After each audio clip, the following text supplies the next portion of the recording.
this guy here you can thank for what this video that you're going to see, and I hope you enjoy it.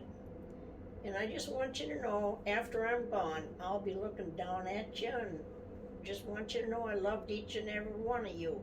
You're in my heart, and you forever will be, as long as it's ticking. And after it ticks, just know that I loved you. That's it, I think.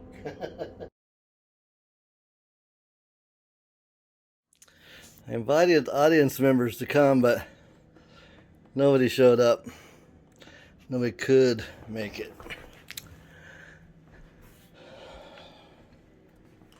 We got our newly designed set here.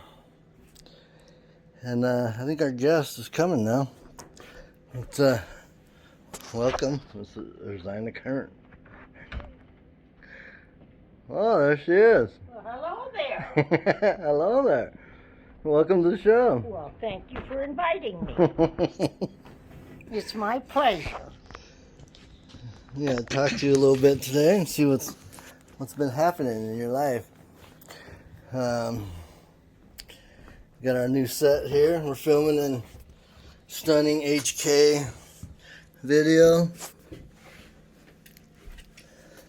And wanted to go start right away, and we'll start with the first thing you can remember. About the day you were born. Okay. Oh, you want me to tell that story? Oh, yeah. Oh. Are you ready? I'm ready. Well, the first day I was born, it was way back in 1926. It was on a farm in Minnesota, and Faribault, Minnesota was the closest town, and our county was Wolcott. And at 10, this is far back as I can remember, okay? I remember being very crowded and kind of swimming around, no room. And I was kicking and going on, and my mother was in pain. She was crunching up and everything, and I was trying my best to get out to relieve her pain. And so Dr. Connie was the assistant there, and my mother's mother was helping. And well, I guess I really did. I wanted to get out, but I couldn't. So the doctor had to grab a pair of forceps, and he put it around my head, and he pulled me out. Whew, what a wonderful thing. And then after I get out, I said, I didn't do anything wrong, but he spanked me on the butt. And I cried and cried. It was all just so terrible. But anyway, they gave me to my mother, and she loved me and cuddled me. And my grandma took me and cleaned me all up, and she put me on the dining room table, and there I laid. And I happened to be born on my sister Ruth's birthday. I found out I had four siblings. Marie, Sister Doris, and Sister Ruth's 11th birthday. I was her present. And then I had a brother, Wilbur. He was 9 years old when I was born. But that was what I can remember about being born. Well, that's pretty far back. That's a long way to remember. About as far back as you can go. Yeah, that's far back as you can go. Yeah. So how was life in Minnesota as a little girl in the 20s and 30s? It was very interesting. Like I said, I was born on a farm and 160 acres, and my dad was a dairy farmer, and he sold his milk at the creamery, milk, cream. He had chickens, he sold eggs. They also had lots of poultry, like chicken, ducks and turkeys and geese. And when holiday time came around, they sold to the town. They ordered, fowl, for their Thanksgiving and Christmas dinners and so on and so forth. So, but it was fine. It was fun growing up on the farm. It was a lot of work. I remember going to school. The school was on the corner of our property, and it was less than a block to go there. And it was real handy. But the drawback was I always had to go home for lunch, for dinner. Well, dinner. They had big dinners at that time, No suppers, supper is at night, dinner is at noon. And so I'd have to go home and eat and then clear off the table, and all my friends at school were having fun playing and everything, and I was home.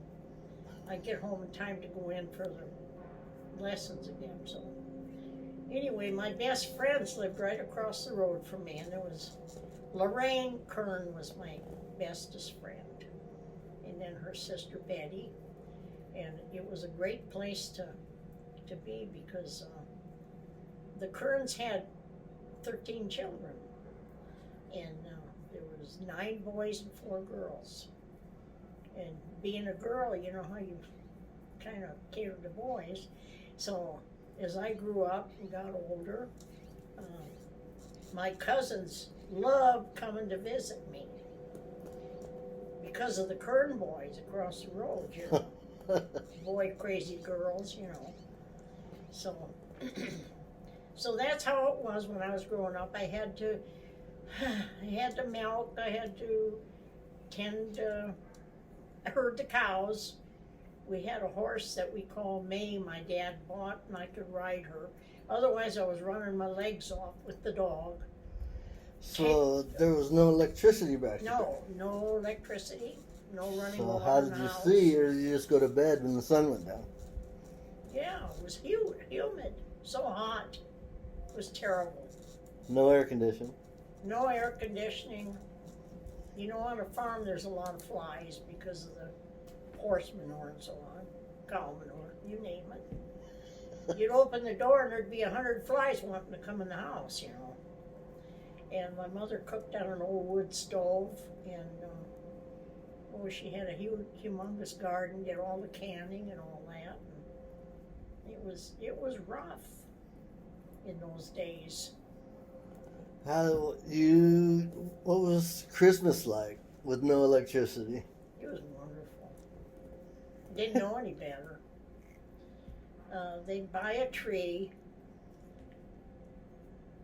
and they'd decorate it, but they had these little hook things, and you'd squeeze it, you'd shove a candle in this little round thing, and then it was a pincher thing. You'd pinch it open, put it on a branch, and then let it go. It'd be candles. And they'd light those things at night. Of course, they were very careful. We never had a fire. Wow. But you talk about dangerous. Yeah, I think about that now. Yeah. And when Santa Claus came at night, it'd be the funniest thing. My dad would always say, "Is your bed made?" "Yes." "Well, I want you to go upstairs and check to make sure." So I'd go upstairs and then come back down, and pretty soon I'd hear sleigh bells. I'd run to that door and open it up and try to catch Santa Claus, and there'd be these big gunny sacks full of presents on the porch. Never could catch Santa Claus. Well, years later, I found out my dad had rigged up some bells under the roof, the eaves. He lay in the bed and had a little string, and he'd pull those with the sound like Santa Claus, Crafty old turkey. Yeah, you never got to see him. Nope. Oh, so no electricity. How about the bathroom? What was the bathroom? Are you kidding? You had indoor plumbing, right? You could flush Oh no, no indoor plumbing. It was outdoor plumbing. You walked out to the outhouse. What if it was snowing? Well, it didn't matter. Well, actually, we did have thunder mugs. Thunder mugs are pots, you know, they're about this big around and about this tall, and you'd sit on it. Guess what my job was? Oh. Taking the thunder mugs out and dumping them in the toilet, you know. And our stairs going upstairs were steep. And coming down the stairs one time, I don't know what happened, I fell, pot and all. Oh, it was terrible. My poor mother had to clean that up. It wasn't easy, but it was memorable. Oh, so outhouses. Outhouses. Did you ever get indoor Yes. plumbing or electricity while on the farm? Or do you remember when that Yeah, was? well, I was probably 14 years old when it finally came, 1940. How old was I in 1940? 36, 14. 14. And we got it in December. We got, oh my gosh.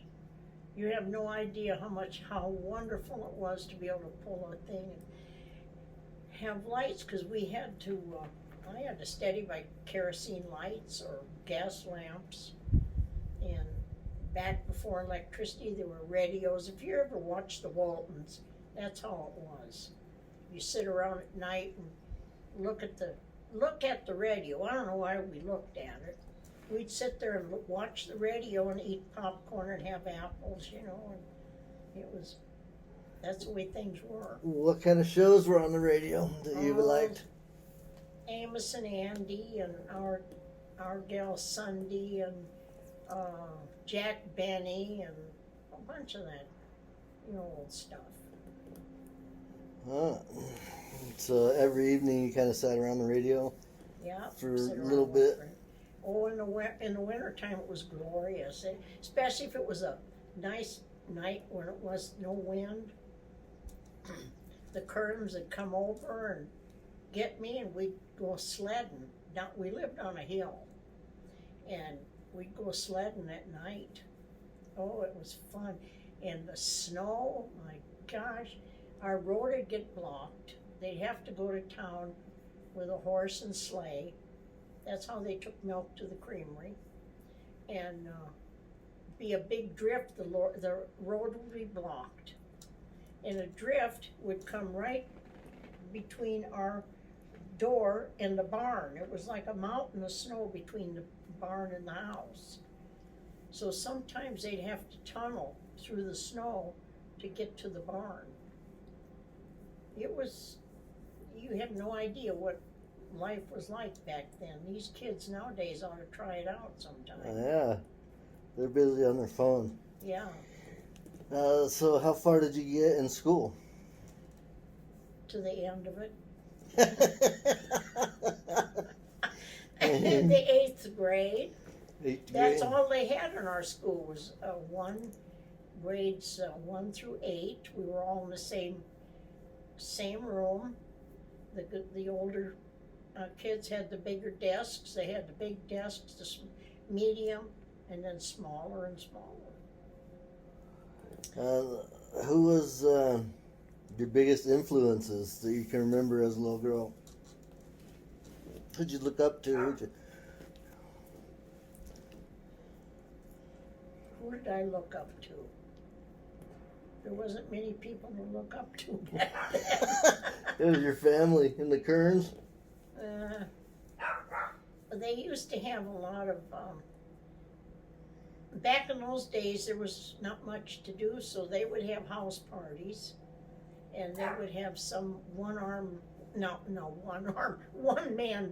band, the accordion, and he'd take his feet with the drums. Sometimes he had a mouth organ and so on, and that was the music, and then everybody would dance, and then sometimes they'd have card parties, and that was their entertainment back then. They used to have barn dances also, Carrie, on Sunday nights. Every Sunday? Yeah, in the summertime, before they filled, they'd usually be upstairs in the hay mound. And then when they start putting hay and getting her for winter time, that ended the dances. What was your teacher like in school? My teachers were, oh, I loved them all. They were so nice, and in fact, we had a teacher that boarded with my folks at one time. I hear a dog barking. I think your little buddy wants backstage wants to see you. So, what was your favorite music, or was there a choice back then? Oh, there was a choice. Yeah, we had a phonograph, by golly, and we had. It stood about yay high, and it was a nice piece of furniture, and they had all kinds of records and things, you know, and they didn't have music. Frank Sinatra was popular, and all the big bands and the groups, and that's what the music was back then. We used to go to dances. Oh, here comes my little friend. I have a little friend here. You used to go to And dances. his name is Moji. Say hi. Say hi. My name is Moji. Oh, yes. Moji. Did you have a favorite pet or animal when you were a Yeah, girl? I did. And his name was Cooley. And I think he was Cooley. I guess that was his name, Cooley. That's what I called him. What was it? I'm trying to think of what it was. A horse or a dog? No, or... it was a dog. It was a dog. What kind of a dog would that be that I'd get Cooley out of it? Oh, wow. Was it big or small? It was a big dog. Yeah. Collie, that's what it was. Lassie. And I guess I could, yeah. And I guess Before Lassie. I couldn't pronounce Collie. Collie, so I called him Cooley. And then they named it Cooley. So. That reminds me, we was talking about the barn dances. Well, my dad was a floor manager, and also a square dance caller. And they used to take me, and I'd sit there, and they'd let me go to sleep in the car. I could sit up there and watch them dance and stuff, and then when I get sleepy, they'd take and put me in the car and cover me up until the dance was over. Well, one night they had this dance at the Kitzmans, and they were all, none of them were married. They were bachelors and old maids, you know. And so one night, they told my mother, "Why don't you let her put her to sleep in the house?" Well, that particular night, someone stole our car. Otherwise, I'd have been sleeping in the back seat. What year? When did you get a car? It was a what was it? It was a Chevy. I can't remember the year. You were a teenager, though, obviously. No, I wasn't a teenager. I was just a kid at that time, yeah. So they had mostly Chevys. They had an Overland at one time. Okay. Okay. Well, I have such an interesting life. Well, we're going to find out more about it here after our commercial break. Well, thank We're you. going to take a commercial break. Okay. And we shall be back. Okay, we're back. Are we? And I want to talk to you about Alaska. If anything like your fishing stories, storm stories, anything like that. Oh yeah, we've got a fishing story. One time, Lois Baird, her husband's name was Jake, and they came from Nevada. All our friends came from different states that we met there. So So Jake and Lois were friends of ours, and he worked with Leo. And one time, Lois and I went to Finger Bay, they called it, and fish it for salmon. By golly, if I didn't hook one. It was a nice 6-pound salmon, and one guy, Lois was so excited, she was screaming and going on. Guys were down there watching us and laughing, and anyway, I got the fish in. Proud as all could be, you know. And then another fish story is when Leo went out with his boss Jonas on the boat, and he caught a halibut. It was a nice size halibut, but he was proud of it. Them things are crazy looking. They're flat, eyes on one side, huh? How big was his? I forget what it was now, but it was sure good eating. I remember it was either 100 or 300 pounds. Yeah, it wasn't no 300. I'll tell you that. 100 pounds. Yeah, and the way that we ate it mostly was like beer batter. You mix a beer batter and cut your halibut in little chunks and do fondue. Invite people over to eat, and they cook their own fish. That's what we do. It was fun. How about crab? Crab, oh my God.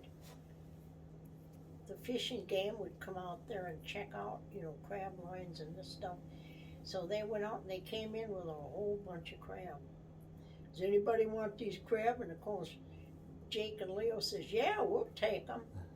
So they took them over to Jake's place, put them in her bathtub. The bathtub was full of crab.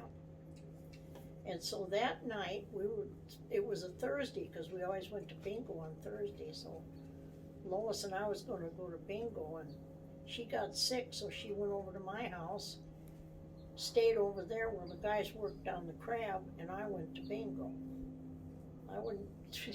They cooked all that crab and put it in bags, and oh God, it was so good. Let's see, what else did they?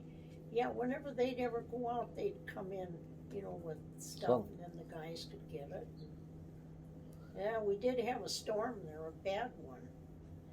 And that was just as we was getting ready to leave the island. We left the island in, was it the end of 78? Or 75? Yeah. And there was a typhoon went through. Oh my God. The winds, it did a lot of damage on our island. No one was allowed to leave their house, period. And I'd look out the window and I saw the stop sign going like this, and finally it went off flying. You remember me mentioning Jake and Lois, our friends? Yeah. It took a beam and blew it, carried it up right through into their house, right up like that, and right over into their bedroom. Great big, beam like that. Took the the roofing and this variegated stuff flying through the air. It's no wonder they wouldn't let anybody out. You could cut your head off. Yeah. And we had a cabin, that little log cabin that people used to go to. That thing just disintegrated. It just opened it up and flattened it out. And that wind blew steady. Let's see, it started up in the morning. It blew all that day and into that night. And it finally quit that next day. It just kept blowing. I've never been in anything like that before in my life. But it wasn't twisting. It was just a flat, strong wind. There were no trees to go down. We didn't have any. Did he retire from Alaska? No. He came back and he went back to work at Point Magoo, and I don't know what happened. He never forgets his badge. He never forgets a badge. And he went to work and he didn't have his badge. So he had to get one at the gate. and they gave him one. So then when you check out, you got to turn it in. So he was on his way home, and that's when we had our Monte Carlo. 70 Monte Carlo, or what the heck ever it was. Yeah, I remember that one.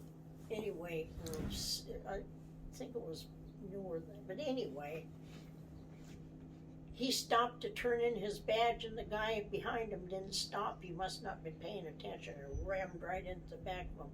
It took Leo's seat and laid it back, and that's when he ended up having back surgery, and then he got that's when he ended up retiring after that. Medical retire? Yeah.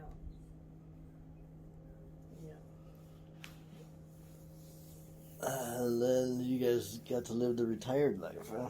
Yeah. We're gonna have to give that. Then we bought a motorhome after his surgery, and he got kind of strong and everything, and well enough to travel. We bought a motorhome from one of the gals I worked with out at Teledyne. It was Teledyne at that time, and it was Art and Virginia Early's motorhome. So we bought that and decided we was going to take a trip. So we took a trip. Oh God, that's the time it was so hot here, Carrie. It was cooler in Vegas than it was in California. It doesn't happen very often. Jeez, no, it doesn't. But anyway, we took a nice long trip. We went many states. Went to visit everybody we knew. How about, I'm going to go backwards a little bit. I want to talk to you about what your first impression was of, like, my dad. The first time you saw him or knew he was dating my mom. Yeah. Well, I met Woody. I really liked your dad. And we used to have coffee together and chit-chat. And then he had this convertible, and I think they had that accident at that time, and that's when I got to know Woody real good, and I really, really liked him. He was a neat, nice guy. I mean, I couldn't have asked for a better son-in-law. In fact, all my son-in-laws have been just absolutely, my girls did good choices. So you met him in the hospital, kind of, sort of. No, I met him at home.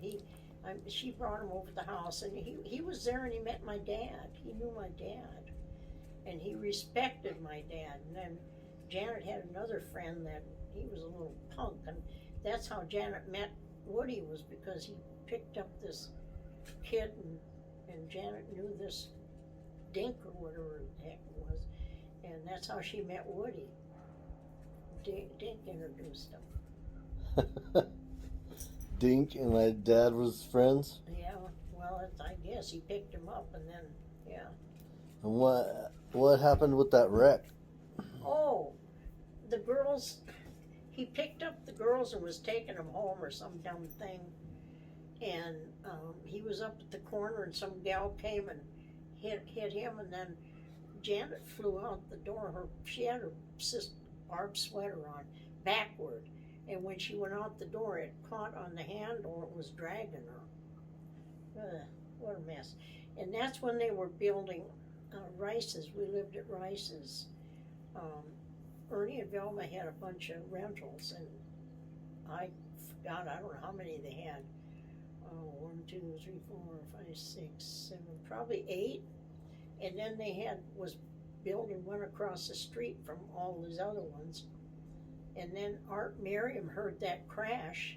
He jumped in the car and went there, and then he comes over to my house, opens the door and says, "Rosie, Janet was just in a terrible wreck." What a damn dumb nut. I got in that car and I just peeled out. I mean, oh God. And then they took her to the hospital, and scraping, they took her down to Northridge, or one of the hospitals in the valley. That's where they took Woody to. They were scraping gravel out of her and stones, and oh my God. What happened to my dad? They kept him there too. Who was driving? Your dad. Yeah. And there was other people in the car too? Yeah, more girls. Your mother can tell you more about that than I can. Yeah. Yeah. And then, so what about Frank? Oh, Frank. When you first met him, first saw him. It was, Diane, Margaret Ray's daughter, Diane. She was marrying Bob, Frank's brother Bob, and she introduced Barb and Frank. So they was at the Moose Lodge, and he was wearing his, Frank was a guide for the ice caves there in Idaho. He was a guide, and he had this nifty black and white fringed jacket, and he looked sharp as a tack, and he had all this black, nice curly hair, handsome devil. And Barb thought sure he could play the guitar. Thought he was going to have a musician in the family. So, yeah, that was good. They first date they ever had, she had to take Debbie with her to the drive-in movie. She'll tell you all about that. And then Debbie, she met Ray at, where the heck did they? I forget what's the name of that darn. Janet worked there too. Can't remember what the name of it was. A senior burp. Senior moment. You don't have too many of them. Oh, well, I do. I do once in a while. Janet knows the name of the place. She worked there also. That's where she met Ray. But I remember Ray was a mechanic, right? No, he worked at this place. Ah. Why can't I remember that place? I don't know. I can't think of it right now. Well, that's where they met, and then. So, what did you think of Ray when you first met Ray? Thought he was a nice guy too. He had these. I couldn't imagine Debbie.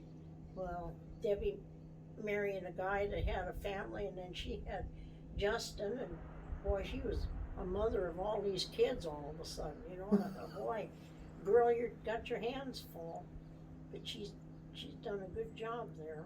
They're still together. They didn't have no divorces in the family. Jeff and Robin got married, and I have great grandkids, and. All right. Well, I guess we'll have to have another day interview. Just can't finish it up it's too long of a life. I've had a very good life, and I'm just going to hate it that I can't be around here to meet my great grandchildren. Well, you might. No, I won't. Anyway, if they ever get the opportunity to see this, just know that if I was alive, I would love you just as I love everybody. There's not anybody I don't love. That the good Lord blessed me with a heart full of love. That's great. I think I got some of it from you.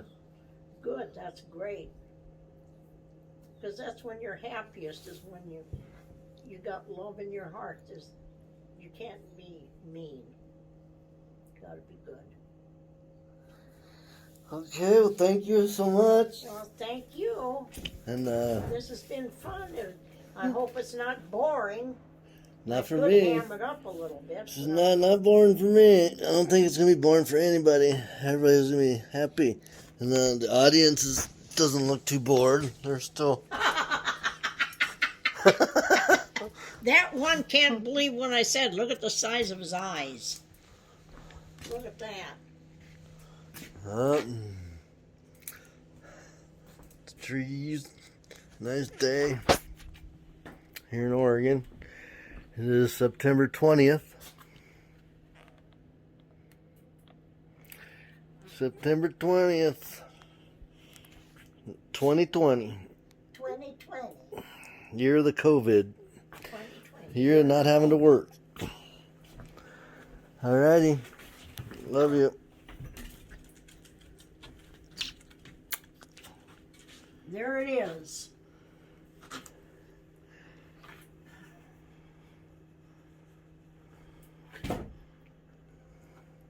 Our 66th anniversary right there.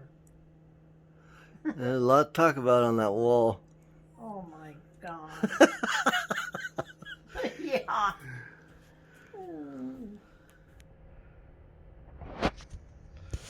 Okay.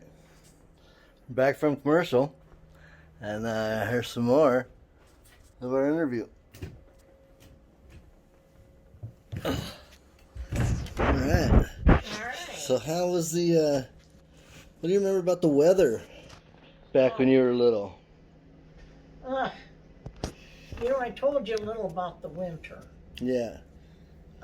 We did have a tremendous storm. I think it was a 1940 blizzard. That was simply terrible. Wasn't fun. Oh God, that made history. My brother didn't get home for 3 days. And of course you didn't know if he was okay or not. No, No cell phone to call him. no, nothing. No, the lines were down. Oh my God. Well, see, what happened was it started. There's stories and books written about this. It started off with a nice, warm, beautiful day, and all of a sudden the weather the temperature dropped. It started sleeting, and nobody was prepared for this. Armistice Day happened to be November 11th. Okay, and so chickens that were out in the yard froze right where they were. Wow. Oh my God, it was horrendous. Anyway, you lost, you just. Did you lose big animals? Yeah, we lost animals, we lost chickens, like everybody else, and my brother couldn't get home, and geez, I should remember more about it, but I think I blocked it out of my memory because it was terrible. And how did you stay safe? I guess just kept the fires going in the house and had to go. The family all stay in one room together? Yeah, we all stayed together, kept the home fires burning, and that's when my brother was married at this time, and his wife was living with us at the farm. Which brother was that? Wilbur, that's the only one I have. Ah. So she was worried sick about her mom in town and about Wilbur, but we're all here, safe and sound. Talk about summer. Let's get back to summer. Okay, winter was something else. Anyway, summertime. Every night you could bank on a damn storm coming up. Thunder and lightning and we used to go to town on Saturday nights. Before it turned to Friday nights. So this particular Saturday night, we was getting ready to go to town. A storm came, cyclone, and we used to have a silo that they put silage in. Silage is corn that's been shredded and cut up and put in a silo to feed the cows in the wintertime. Okay, so this silo was made of wood and staves around it. Every year this thing would go down, so finally my dad put up a cement block one. Never went down again. But this one particular time I'm remembering is trees went down all over the place. The silo went, and when the silo went, the cow was out there and a stave wrapped around that cow and had that cow trapped. So therefore, there was no Saturday night going to town. Oh my God, I was disappointed. I like to go to the movies, and see the serials 10 cents for a movie or whatever, and popcorn, 5 cents a bag, and candy was penny. How long were the movies? I don't remember. Time then didn't mean much to you when you were a kid. Not like now. Not like now. So that the storms, I hate storms. I'm scared to death of them. And that's why. That's why, yeah. We just had a good storm 2 days ago that put the fire out. Yeah, nice. I like that one. Some nice lightning. And I don't mind it if somebody's with me and we haven't got the fear of a tornado coming through, Yeah, not here. Not here. Okay, so what do you remember about the meeting Grandpa? How old were you when you actually just met him? I never met your grandpa. We grew up together. As little kids. As little kids. As a matter of fact, I know you've all heard this story before. When the Kerns moved, the Bramers used to live across the road from us, and my folks were real good friends with the Bramers. Because that day I was born, they were frosting a cake for Ruth. And instead of grabbing vanilla to put in the icing, they put liniment in it. Liniment. Can you imagine? You know what liniment is? No. No. Well, that's stuff you rub on like alcohol, and you rub for your sore muscles and stuff. It's liniment. It stinks. Ooh, terrible.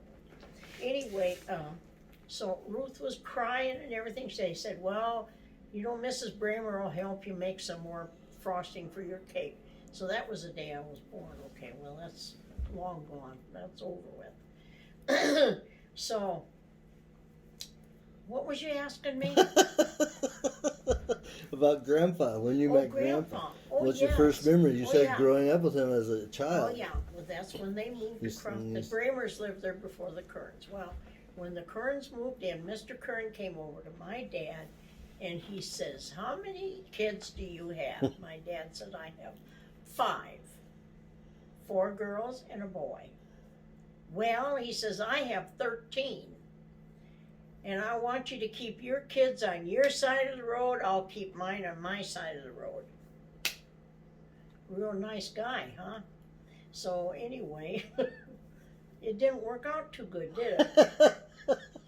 Leo always said I jumped the fence. But anyway, he used to come over. Sneak over? Or He used to come over to the house. But he wasn't allowed Leo to. did. Oh, yes, he did anyway. No. He came over, and he'd ask my mom if he could walk me down to the mailbox to get the mail, because, So we'd walk down to can you imagine? How old were you? Oh, crap. He's, 5, 6 years older than me. Well, he'd be 100 right now. Yes, he would. This year? He would have turned 100. But anyway. So were you 5 or so? Or I don't 10? Crap, who knows? No, I wasn't 10. When you were walking to the mailbox? Probably, must have been after I was in school, so I was probably 6, 7. 6, 7? Whatever. And he said that one time when we was walking down there, that I told him I didn't know who I was going to marry, but someday, he told me this. I don't remember it. He says, I told him someday I might marry him. Isn't that sweet? Yeah. Anyway, we go get the mail, and then, God, ornery kids. You know what we used to try to do? Set nails up so the mail, it's awful. When I think about it today, we used to take nails and fix it so his tire would run over it and he'd get a flat tire. That was mean, wasn't it? Yeah, you and Grandpa did that together? Yeah. He hammered the nails, obviously. Wasn't me. Yeah, you just watched. Anyway, as we grew up, like I told you, Eve, my cousin Evelyn, was my mother's sister, Ida's daughter. She lives in Phoenix here with her son Doug, right, is it this day, She used to come and spend a couple weeks with me, and she loved it because the boys across the street. So, so one time we double dated with Leo's brother Bob. She was Bob's date and I was Leo's. And we went to town, and I don't know if we was going to go to a movie or what we did, but when on the way home we went down by the brewery and parked down there because it's and I guess Bob was kissing her, so Leo decided he was going to kiss me. Oh my God, Carrie. I couldn't breathe. He kissed me so long I couldn't breathe. You know, I'll never forget that kiss. I thought I was going to die. But evidently I got over it. I married the guy. So anyway, oh God. So so that was about one of my first dates was Leo. And, How do you remember how old you were when that date happened? huh? How old were you when that date happened? Oh God, I was young. What, 14, 15? I was old for my age at that time. Anyway, and then I did start dating about 15, and I went to dances. I went with a guy by the name of Donnie Paquette, and right away he wanted to go steady. You know, I couldn't go with any other guys, so he wanted to go steady. So that night at the dance with Donnie, I met another guy, Ray Luther, and he wanted to date me, and we had a double date with another couple that next Sunday night. So I told him okay. So Donnie showed up, and Luther showed up. Donnie tore out of the driveway because I went with Luther. So where was Grandpa? Well, Grandpa wasn't in the picture. No, no, not then. So then I dated Luther a little bit, and then I dated, let's see, Dave Miller. And he was the nicest guy. He was dating my girlfriend from school. Ursina was going with his brother Bob, and we were double dating. And my brother was so fried at me because he wanted me to go with Leo, because he didn't know Dave. You know, brothers, they like to protect their sisters, so he liked me to go with Leo because he felt more safe. You know, I'd be safe. But anyway, I went with Dave, and later on in years, he became a priest. He never did marry. So then I did start dating Leo, and that's about the time that he went to Nevada where Bert and Percy lived, and he got a job on the railroad.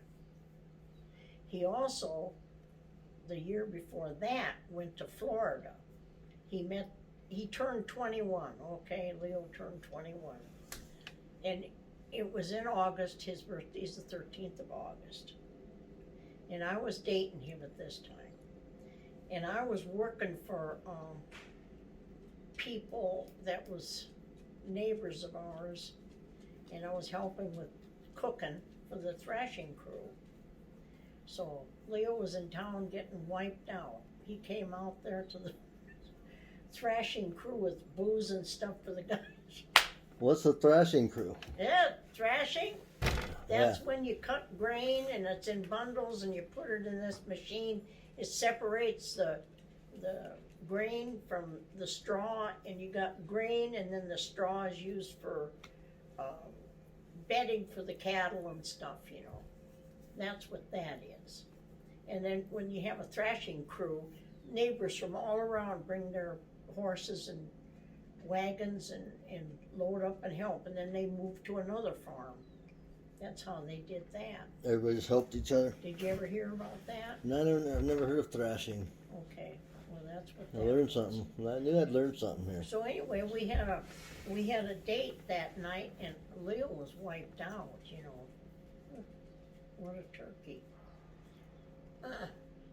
So we'll quit on that story. I'd rather not discuss that one. We'll leave that one go, okay?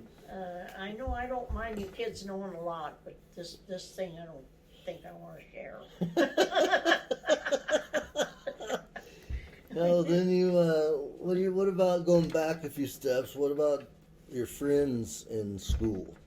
My friends in school, well, that was neat. I had a lot of friends in school, and the big thing was when they'd invite me to come and spend the night with them. That was a big thing back then.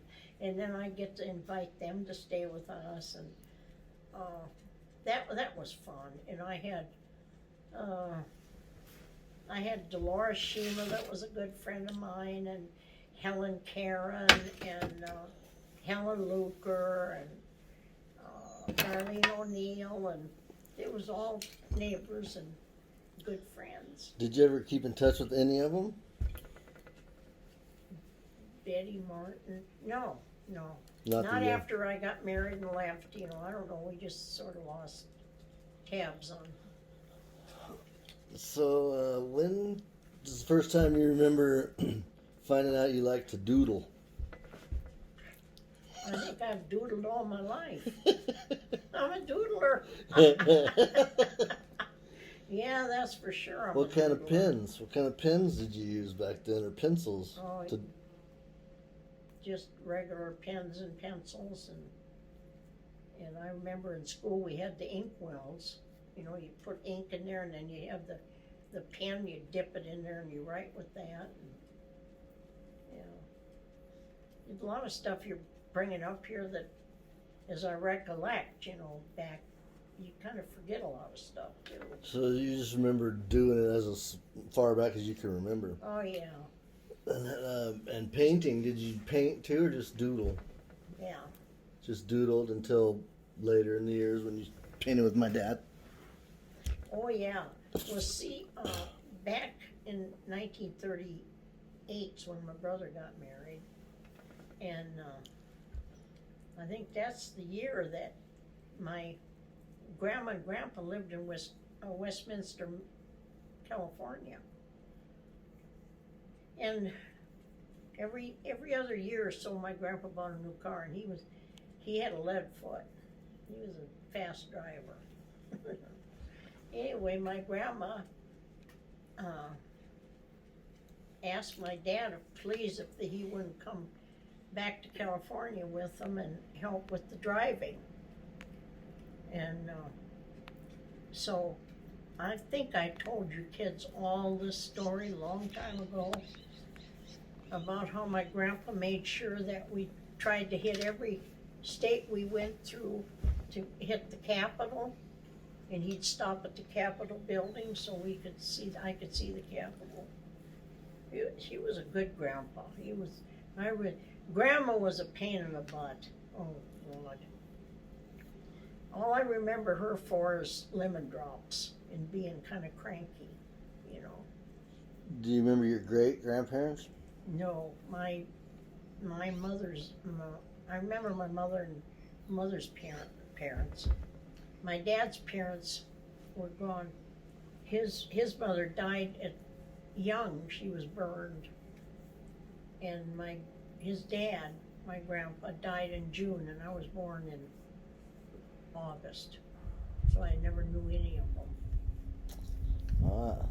But we did have this trip to California that was a wonderful experience. It was, in one of the areas, it was probably in California, he had a blowout, and Grandpa was driving. God, way up in the mountains, on these 2-lane roads, my dad grabbed the wheel and got control of the car. And I sat in the back seat and laughed like a hyena. I was probably shocked, into just laughing. But and then I went to school in California the whole year. Met a lot of nice kids there, and it was great. I remember Long Beach. because they had a park there. Men played horseshoe, farmers market. They all came and had their wares, you know, the farmers like they do nowadays. And we used to go eat at a cafetorium or something, where you'd sit in this booth and the food would go around on a conveyor belt. That was the neatest thing. You could just open that up, reach in and take what you wanted. It was great. They do that sometimes at sushi places now. Yeah, that was, Knott's Berry Farm wasn't even, it was just a roadside stand at that time, back in the 30s. With popular jelly. Yeah. Yeah, you can buy it once a year. They sell plants of their berries. I just found out they still do. Yeah. They always sell out. So, how about when you guys left Minnesota? Did you get married in Minnesota? Yeah, we got married in Minnesota. When did Grandpa ask you to marry him? Yeah. How'd that go? Oh, that went great. Well, when we got engaged, I was working for my sister Marie. She had a baby, and I was there taking care of their kids, baking bread and cooking and cleaning and everything. And one time I went out. They had the windmill. They have these wires that you push up on the handle. You know, if you let the handle up, the thing spins, okay? So I pulled that wire, that clamp, is it like a wire that you slide up? I pulled that down, the handle come up and hit me under the chin. It about knocked me cuckoo. Well, it probably did. That's what's wrong with me today. But anyway, oh my God, that was the worst thing. Anyway, Leo come out to visit me there, and we went driving around, and he parked, and he had the radio going, and the song on the radio was playing Blues in the Night. That's when he reached in the glove compartment and took out the ring and gave me an engagement ring. That's where we got engaged, right then and there. And that was in May. What year? 1942. Yeah.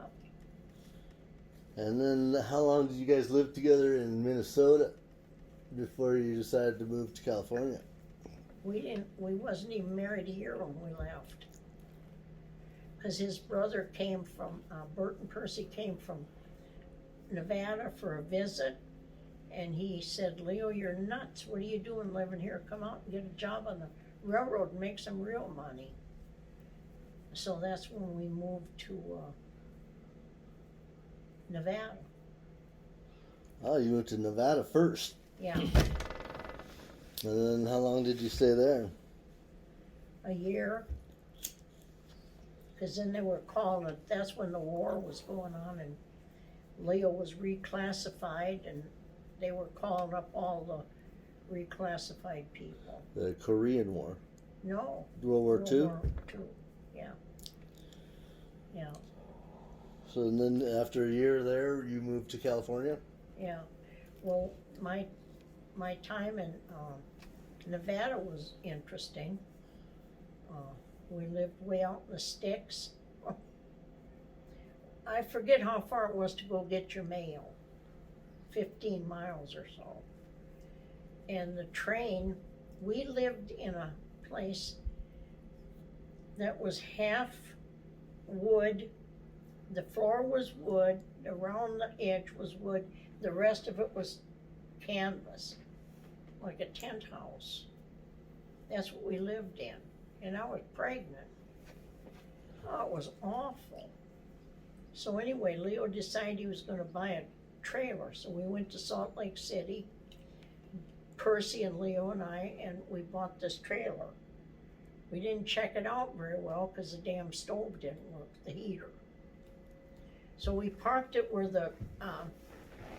it's called the section foreman's place, you know, where the workers, that's where they have these places, these half tent and half, you know, and that's where the workers lived. And then the foreman lived in a regular house. and she cooked for some of the people that wasn't married, and they ate there. So Leo and I lived in that trailer, and we'd heat with the stove. You know, I'd turn on the stove and it would warm it up, and Leo would stay in bed until I had breakfast ready, and then there wasn't room, see? And that damn stove and caught the place on fire. So I went running, oh God, I went running over to the section house. Couldn't even talk. I was just hollering and screaming, pointing. So they all jumped up and wondered what the hell. So they went over there, and there that thing is just all flames. So they got the fire hose out and squirted it all over. The trailer was gone. That was it. So then we had to move back into one of them damn places again. Back to the tent? Back to the tent again. So when I finally got to be about 8 months pregnant or 7 months, the doctor says, you can't have her out there. You have got to move to town. So we moved in, Harry, his brother Harry lived in town. And so Harry and Leo switched jobs temporarily. And we moved to town, and Harry moved out. And they built us a place out there, by the way. It was all wood. Never finished inside, just tar paper and open studs and stuff. That was what it was. One room. And then we left there and went to town and rented a place. And that's where we lived until Barb was born. Was she born at home? Or? No, she was born in the hospital there. Yeah. And before Leo could go to we ate out a lot, you know, and before he could get to the restaurant to tell him he had a baby girl, the doctor had already been there and told him that I had the baby. Well, that's a small town, see? Yeah. So then we lived out there until she was about 5 weeks old or so, and then we moved back out there to Tacoma. Then he got word that his dad died, so we had to catch the train and go back to Minnesota when Barb was 6 weeks old. You went to the funeral back then? Yeah, that's when they used to take the bodies into the house and had their wakes and all that stuff. We rode the train, and I was giving Barb a bath in the sink, and she pooped in the sink in the train. Oh, jeez. Oh, God, the things I've gone through, tell you. Oh, God. So then, we lived there until, like I said, till they called him up again, and we packed up and left Nevada and moved back to Minnesota and rented a little place, and then they took, and then you went back to Minnesota. We moved back to Minnesota from Nevada. So then we rented a place, and then we looked, and we found a place to buy, and my dad loaned us the money. $1,500 was the house, and it was on 630 West Division Street. And that was a 2-story little house that had an apartment upstairs and everything.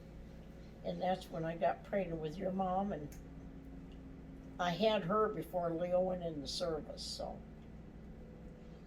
But we lived, my dad had paid for the house, and then we paid him back.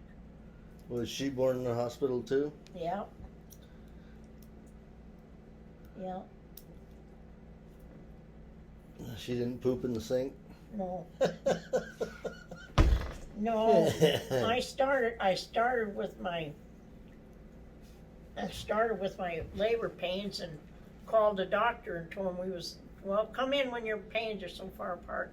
So we went to the hospital and got there, and the pains quit. So I was sitting out in back of the hospital and wondering, should we go in or shouldn't we? And all of a sudden one hit, and we thought, we better get your butt in there. So we got in there, and nurse examined me, they got me checked in, they told the doctor it'd be hours yet before, and another nurse came in and checked me, and she says, "You call that doctor right now." I was ready to have the baby. And one nurse says, "It can't be that bad. Now don't bear down. Don't bear down."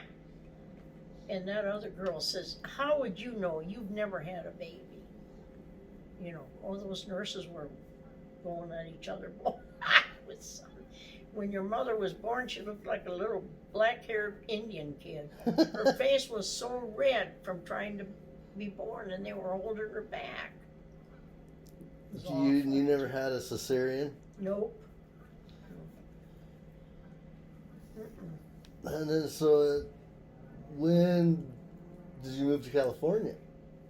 Well, see, we stayed in Minnesota. This was in '44. That's when your mom was born. We didn't leave Minnesota till '52. Oh.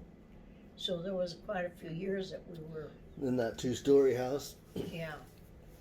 Well, we sold that and moved to Seabury. That's where we met Margaret and Ray. Seabury was a old, what was that? It was a lot of rooms, you know, like it was a dorm or something, and they changed it into apartments and stuff. I forget. It had something to do with the hospital. There were tunnels and stuff that went from the apartments over to the hospital. One time your mother got missing. We had to go down in the basement to do laundry, and Janet got missing, and we were searching all over for that kid. Here she went from the basement up 3 stories, crawled in bed and was taking a nap.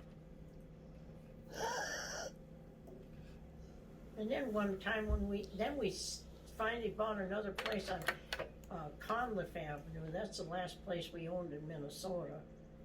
And it was a nice place, and the girls were playing hopscotch, you know, hopping over each other, leapfrog. I said, "You guys better quit that, or somebody's gonna get hurt." And the more got it out of my mouth, and Barb's, she come running to me, and there her arm. Oh my God, it was sick. She broke her arm.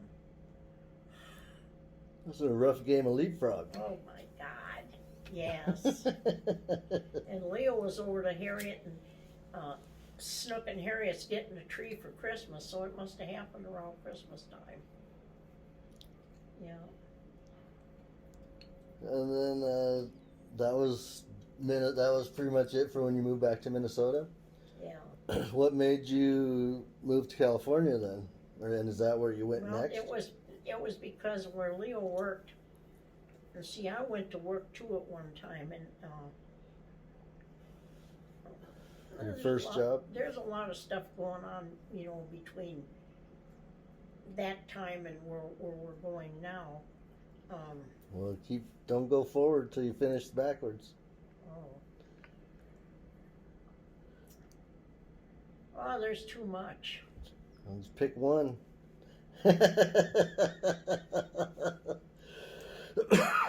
Not too much. I got plenty of film. Oh, you got a lot of film. Well, we should take a break. Okay. Well, we're off to a commercial break. I didn't get to tell you about, you know, when I married Leo. We didn't tell you about the wedding day.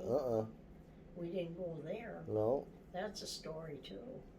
Well, when we come back from break, we will talk about your wedding day with Grandpa. Okay.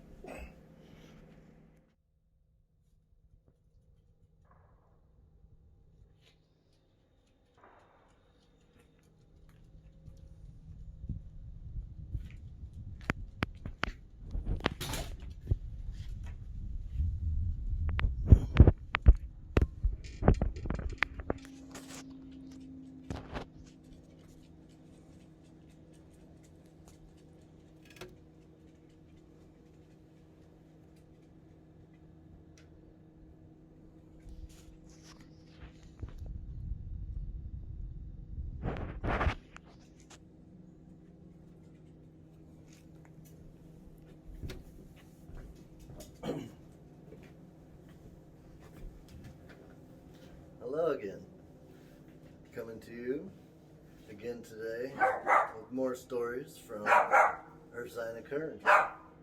Let's welcome her back in to the set.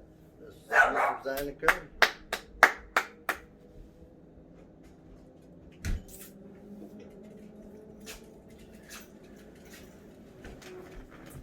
I'm back. Thanks to you inviting me again. Right, little friend. Yeah. So, we stopped yesterday and said we're going to start today with the wedding that we kind of passed over. Okay. So, let's start your wedding day. Memories. Oh, right there.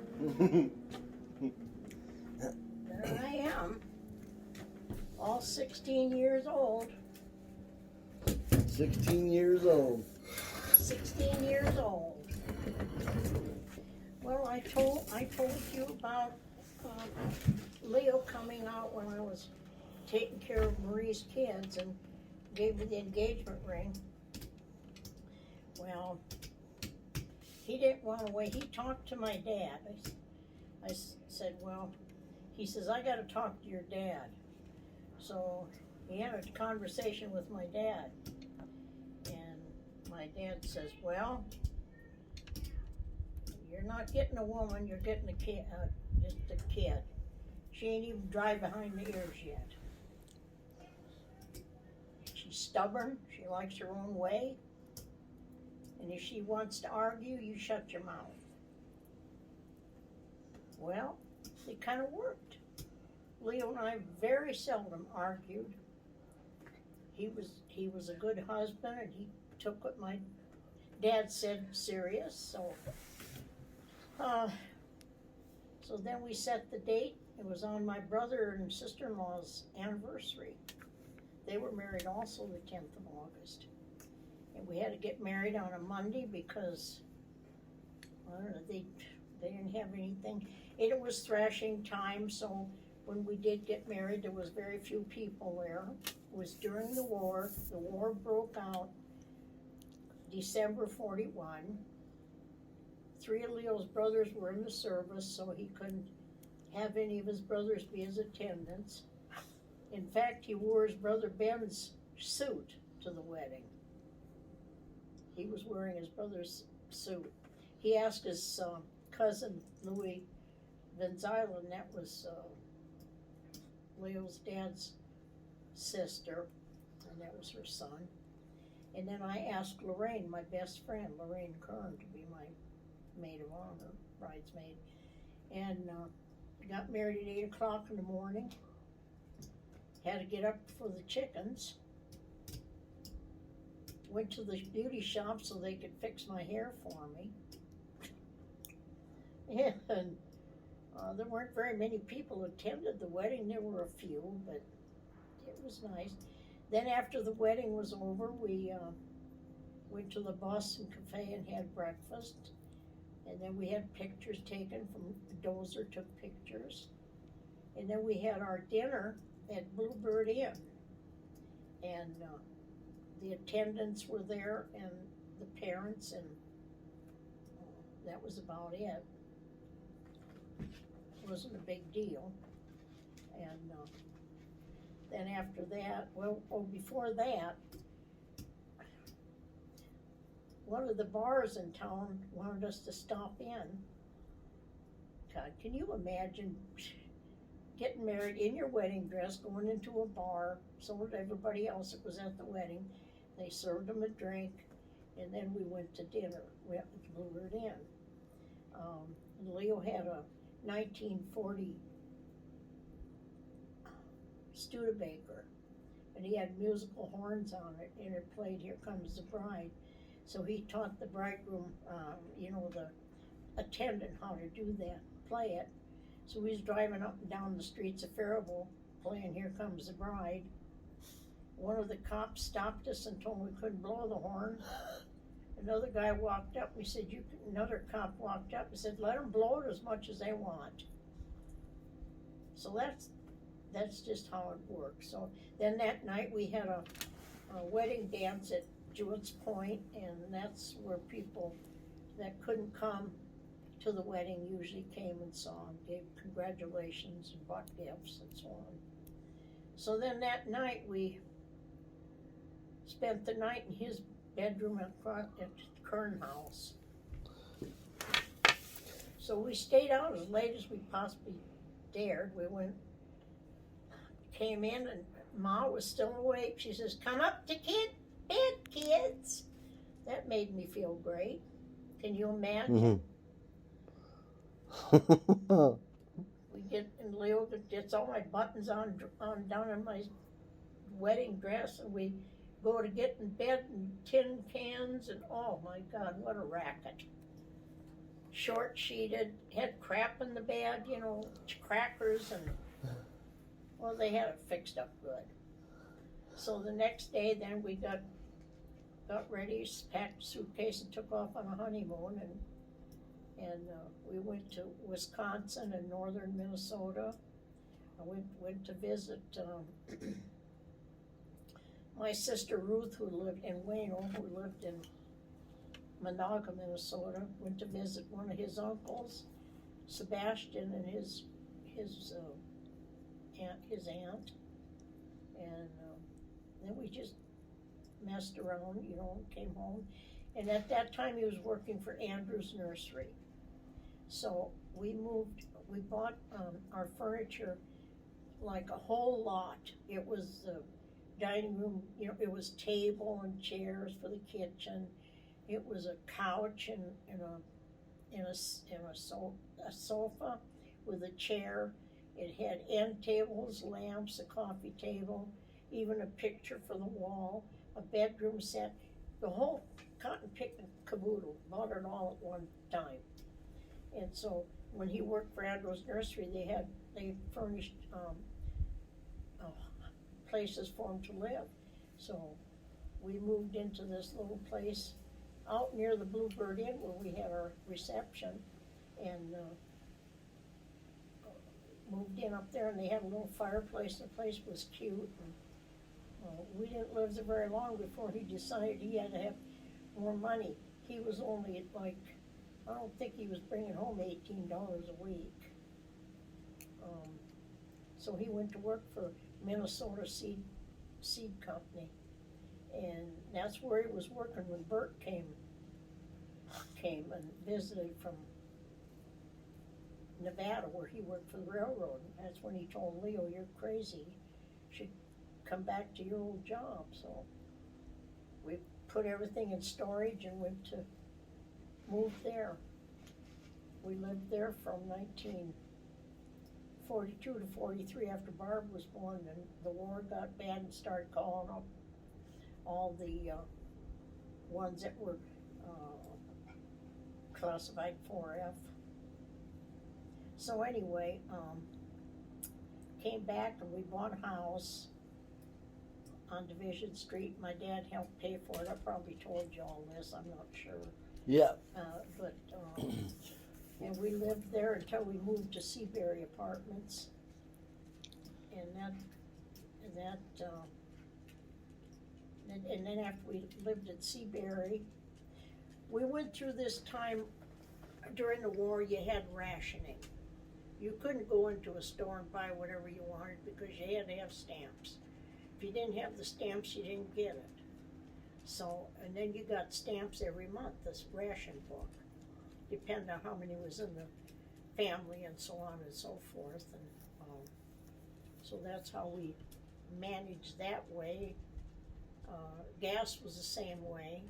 And I remember Doris, there was a auction, and if you wanted to buy something, you had to get a ticket, and if they drew your ticket, you could buy it.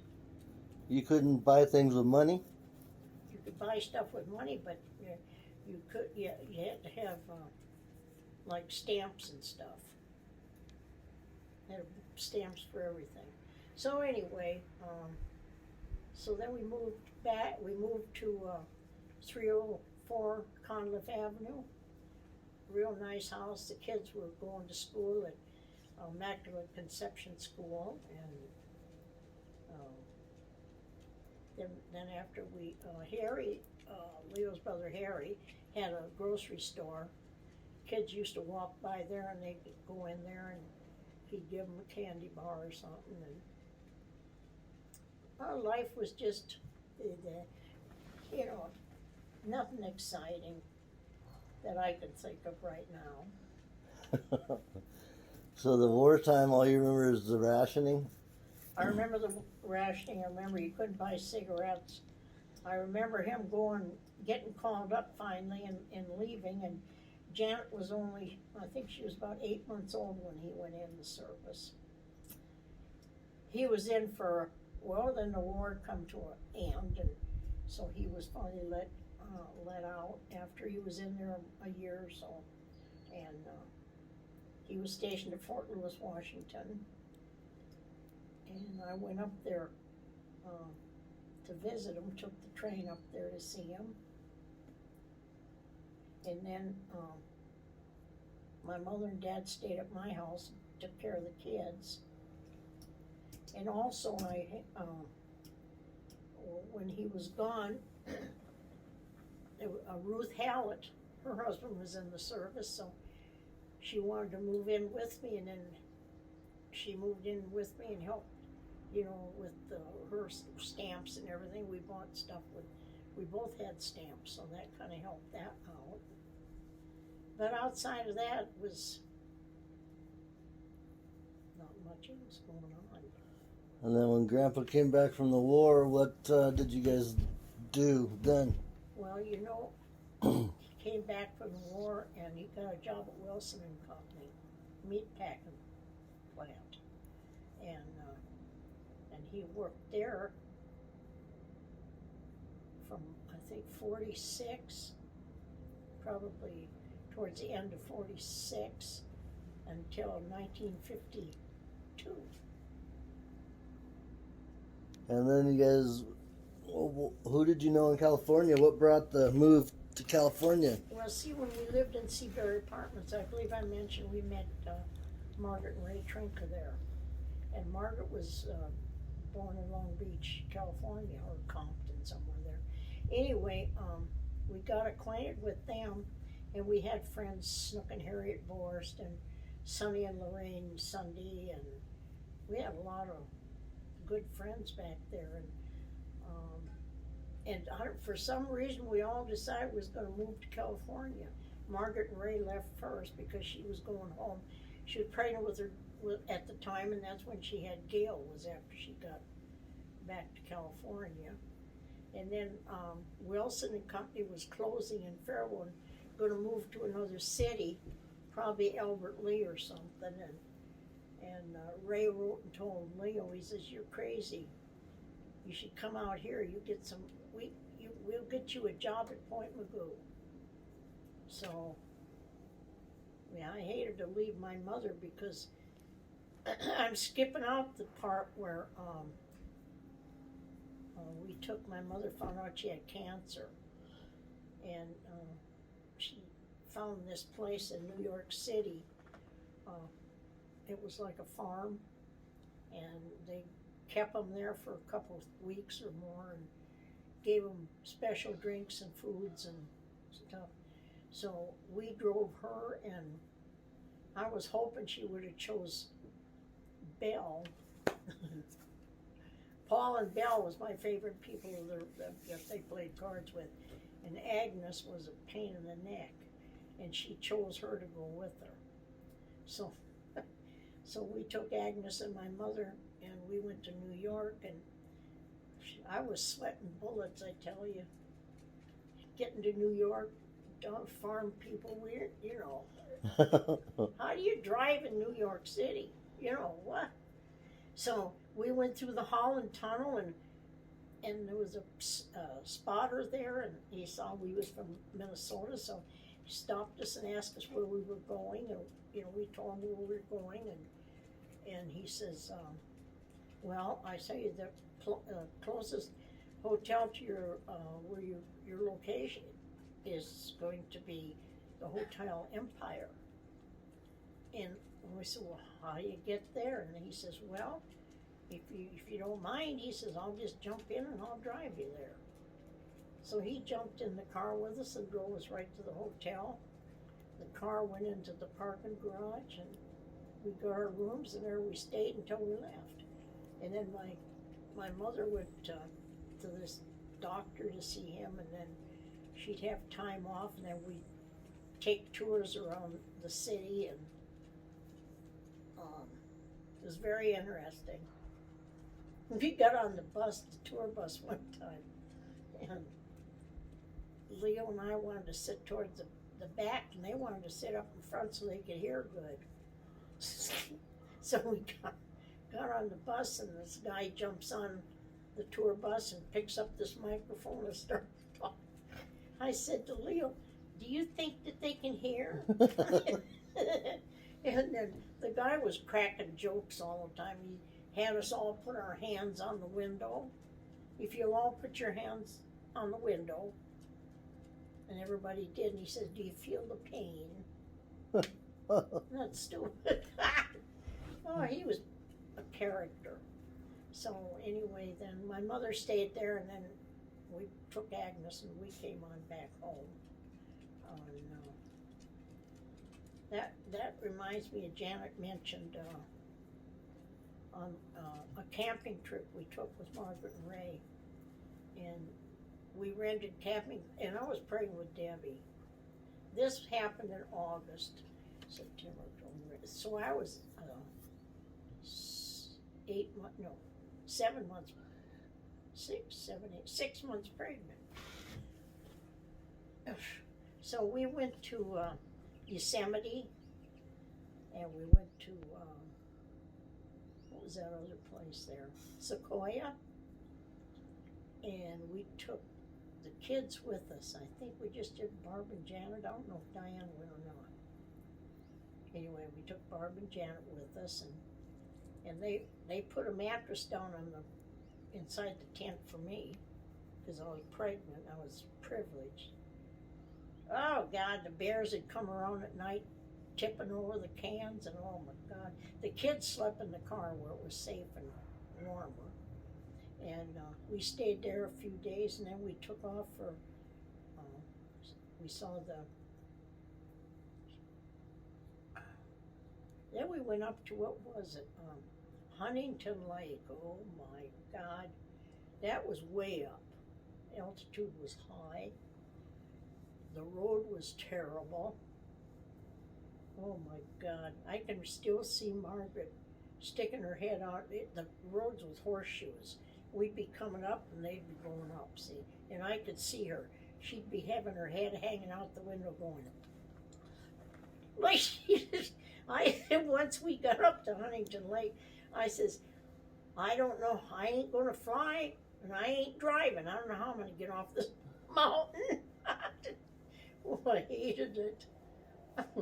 Anyway, and then we left there because it was cold. Oh my God. So we thought, well, we'll find a place on the beach. It'll be nicer to camp. We come back, no place to camp. Even back then, and that was in 54. No, 53.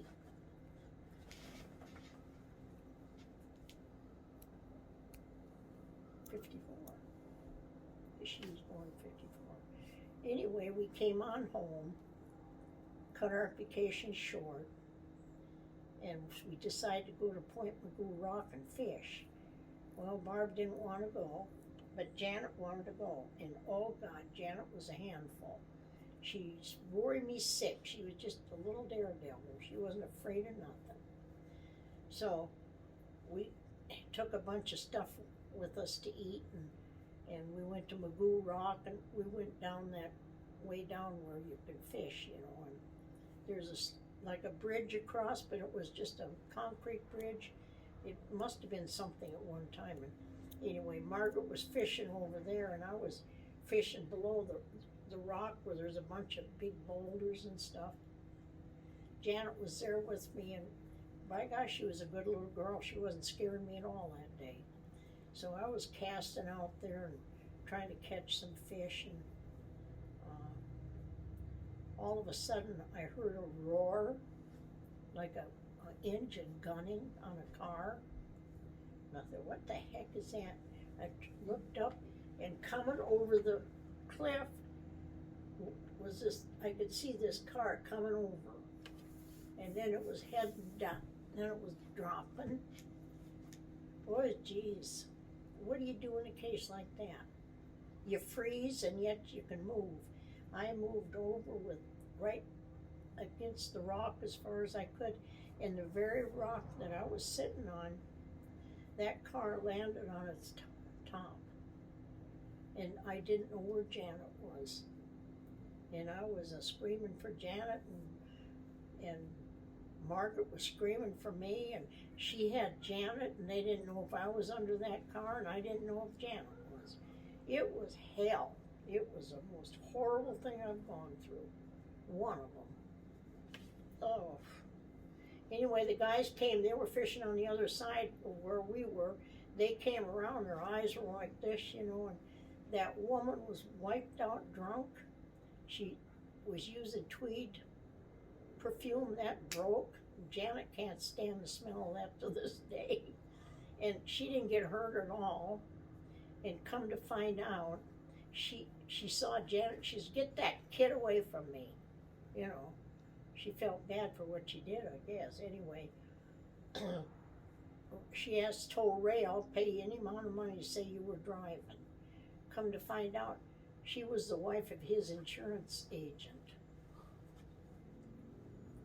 And they put it in the paper and everything, you know, and I declined to be interviewed.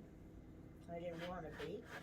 So when I went to the that was Friday the 13th, by the way, Leo's birthday. So then went to the doctor on Monday. He read all about it in the paper. He knew all about it. And he says, don't worry about it. I think everything's going to be all right. He says, I know you had a terrible shock. I says, yeah, whenever I hear the racing of an engine, I tense up, you know, it scared me. But that was that part of my life. Anyway, I don't have any more about that to say. So that's all I got to say about that. That's all I got to say about that. That's Well, then all I let's got have to say. what do you got to say about what made you move to California and your move to California then? Is that the next step? Well, that's what I was telling you, that all our friends moved there, and he was having to move, so we put our house up for sale, and it sold, and we packed up everything, and off we went. Put everything in storage again that we had, and moved back to Nevada, and he got not to Nevada, to California, and he put his application in Point Mugu. It wasn't 2 weeks, and he had a job, and he never was ever laid off or never had out of work from 1952 till he retired. And what year was it? He's 70-something. 20-some odd years. He worked almost 30 years out there. So that was his first job there. Then did you get a job there? I went to work when Debbie was old enough. My dad come to visit, and I went to work at TIC for a while, and we joined the Moose Lodge at one time. That was a kick. And I went to work at TIC, and then one of the Herzog, she was married to a Herzog, and she said she was working at, what the heck, Raytheon. Boy, they were paying $2 and something to train you, and I was only making $1 something an hour. So naturally I went to work there, and they was expecting this big contract, and it fell through, so then we only worked about 2 months there getting trained and everything, and that was it. And then I went to work at Packard Bell, and I worked there until they closed up for a while, and then they called us all back, and I worked there until they were sold to Teledyne, and I worked there until Leo went to ADAC, Alaska. What did you do there? Leo? You at your job, Oh, Pack Bell. I was an inspector. What'd you inspect? parts that went in outer space, in airplanes. That's what we did. So that's a important job. Oh yeah. And I did work in Minnesota at a canning factory at one time. I worked at same place Leo did, Wilson and Company, and it was during the war. I was candling eggs, and they were, you'd stand on this board, and then you had a big basket of eggs, and then in front of you, you had a tin cup and a blade. You'd reach it, get an egg, hit that egg on the blade, bring it up like this, smell it, see if it's all right. If it's good, dump it in the bucket. That was a wonderful job. No wonder why you don't like eggs. So then the boss would keep, in those days the bosses kept big eyes on you walking back and forth and watching, Pretty soon they called me in the office and I thought, uh-oh. And he asked me if I'd like to work in the butter room. Oh yeah, smell a lot better. So I was transferred into the butter room, and I worked there until I quit. So that's why he likes butter so much. Yes, it smelled a lot better than that eggs. How many of them were rotten? Oh God, I don't remember. Wow, that was crazy. Yeah. Oh God. So then, Grandpa, why did Grandpa go to Alaska? That's another long story.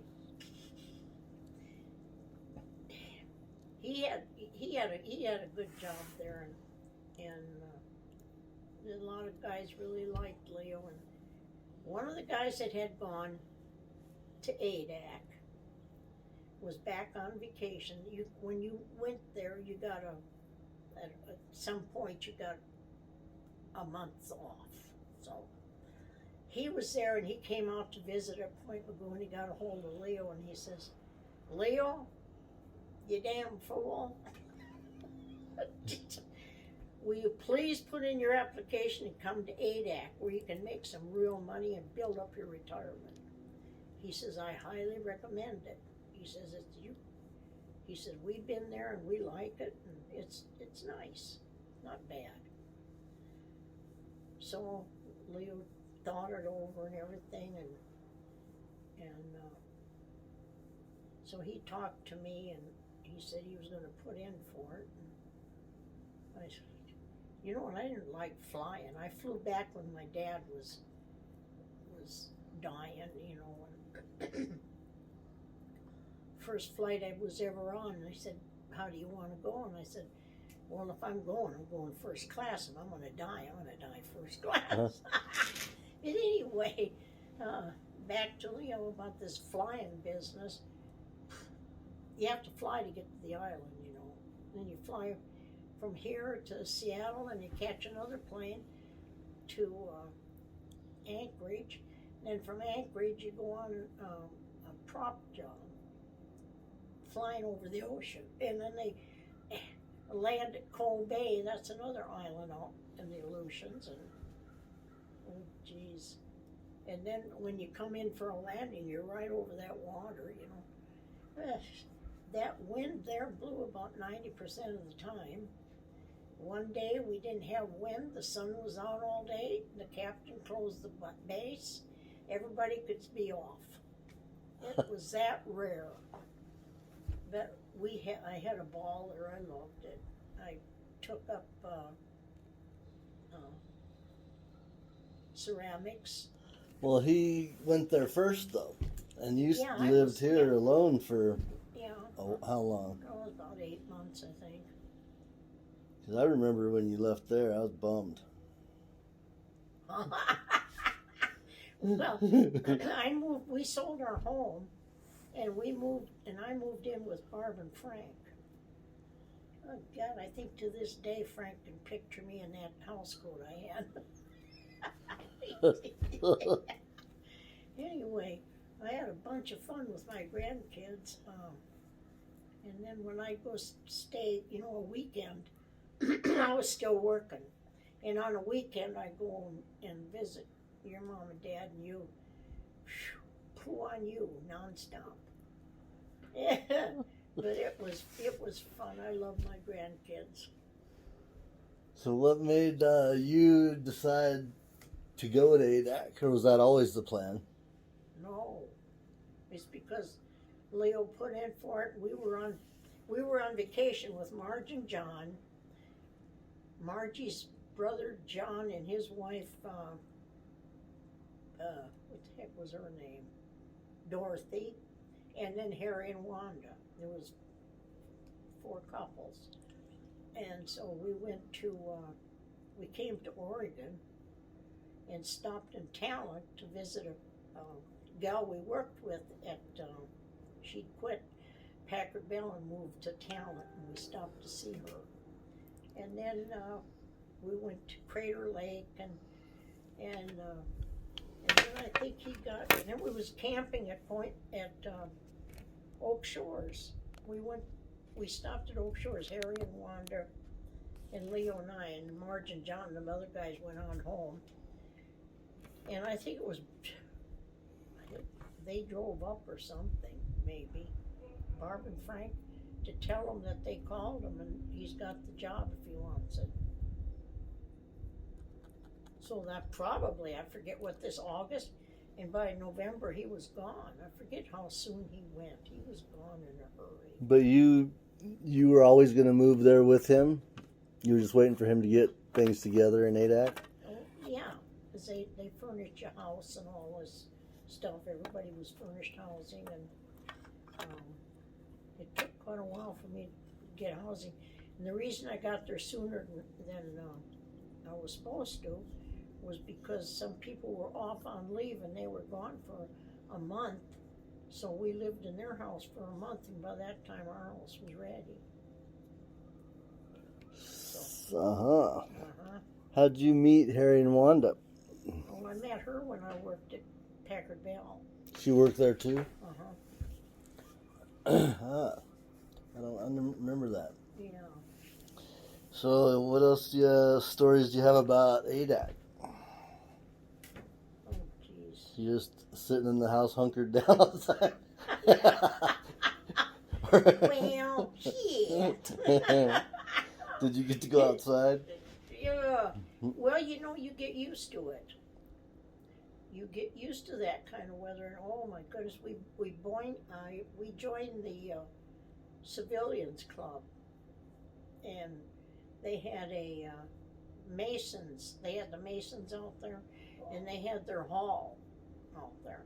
So we'd go out there and have meetings, and we put on skits, had potlucks and dinners, and we'd go to the clubs and they'd have dances, and yeah, and we went to the movies and bingo, and we never house parties. We had never bored, but they did have alerts there, like Alpha. You know how it is. I forget now. It's been so long. Well, it's the closest to Russia that America is, right? Like 90 miles from Russia. That's just another island, just closer. He's right there at the Bering Sea. So what did Grandpa do? He was in the Air Force? No. He was a heating and refrigeration. He did that the whole time? Yeah. That's what he did up there, too? Yeah. And what branch was it? Army? Oh, all branches. Oh, all we branches. had the Seabees there, the Marines there, the Army, the Navy. They were all on ADAC. Every darn branch you could think of. So was there a lot of people, or was it like Glendale? Well, it was a base. There was only one place to buy food, the commissary. There was only one place to buy different stuff, and that was the PX. One movie theater. There was no town outside the base? No town. So no civilians really lived there, really? It was just the military and the civilians. One time, and it was the funniest thing, when people would come in, you know, like, men would be over there by themselves, and most of us civilians would invite the guy over for dinner and try and keep him, you know, happy till his wife could get there. And then as soon as we found out she was coming in, we'd all go to the airport and welcome them in. That's all they did. That's what they did for me. And one time we went there, somebody was going off on leave, and there was a bunch of Eskimos came in, and they were waiting to go to Anchorage. Oh my God, you should have seen them. Stink. No teeth, some of them. And one little guy kept following me around and watching me and everything. Oh my God. And one of the girls, Boots was her name, she was just back there cracking up. Every time I'd move, he'd get up and move. Yeah, she thought that was the funniest thing. Oh God. But we had a lot of parties, you know, like for anniversaries or birthdays. And, a lot of my friends have passed away since then that I've been kept friends with. That's my life anyway. I don't know if there's anything else you want to know. No, that's only up to ADAC. I remember me and you, I would send audio tapes back and forth to each other. Oh yeah.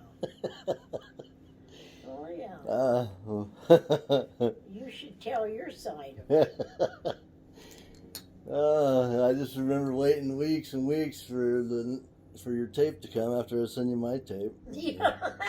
You didn't have to wait too long. I was pretty good at sending tapes back and forth. Yeah, but you had to wait in the mail. What?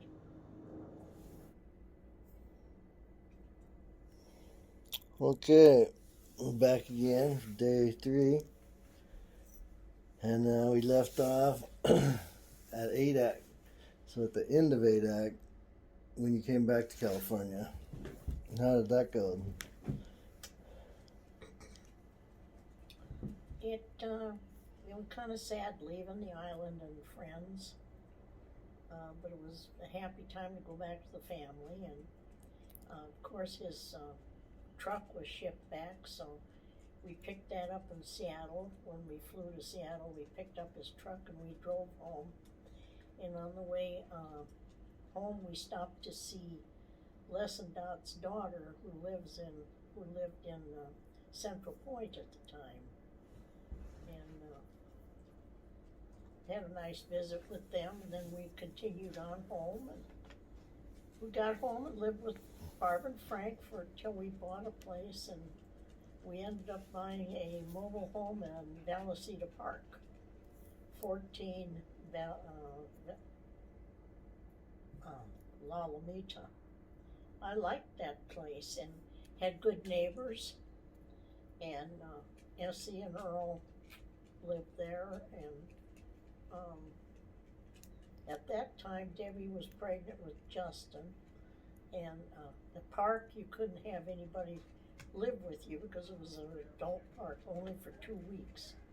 So she came and spent, after Justin was born, she spent 2 weeks there with us. And she was taking a shower, and I was giving Justin a little sponge bath, and all of a sudden he started choking and turning blue. That's the worst experience I ever had in my life. And I think Essie's mother heard, our neighbor heard me, and we called the fire department to come, and she came over and she stuck her finger there, and I think it was phlegm or something, and patted him, and he was okay. But I never wanted to take care of the kid again alone. Oh, it scared me so bad. He was blue. I don't remember that story. Oh, well, there's probably a lot of stories you haven't heard. But we purchased a motor home, and that was 1979, we made a big old trip. Covered a lot of states. Went and visited Dotton. What was his John Margie's brother in Lincoln, Nebraska. Stopped and saw your Aunt Sherry and Paul, and that was in Wyoming. And then we went on to Minnesota and visited all the relatives there. And then from there we went to Davenport, Iowa, and visited his brother Bob. And then we visited Ben in Wisconsin.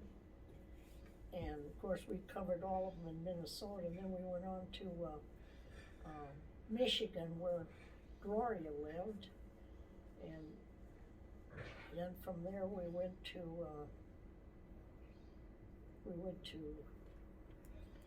New Mexico to visit some kids we met at ADAC, and stopped in we stopped in Arizona because that's where Ray and Bunny were. They were snowbirds. So at that time, it was around Thanksgiving time, because we spent Thanksgiving at, what was the name of that place in Arizona?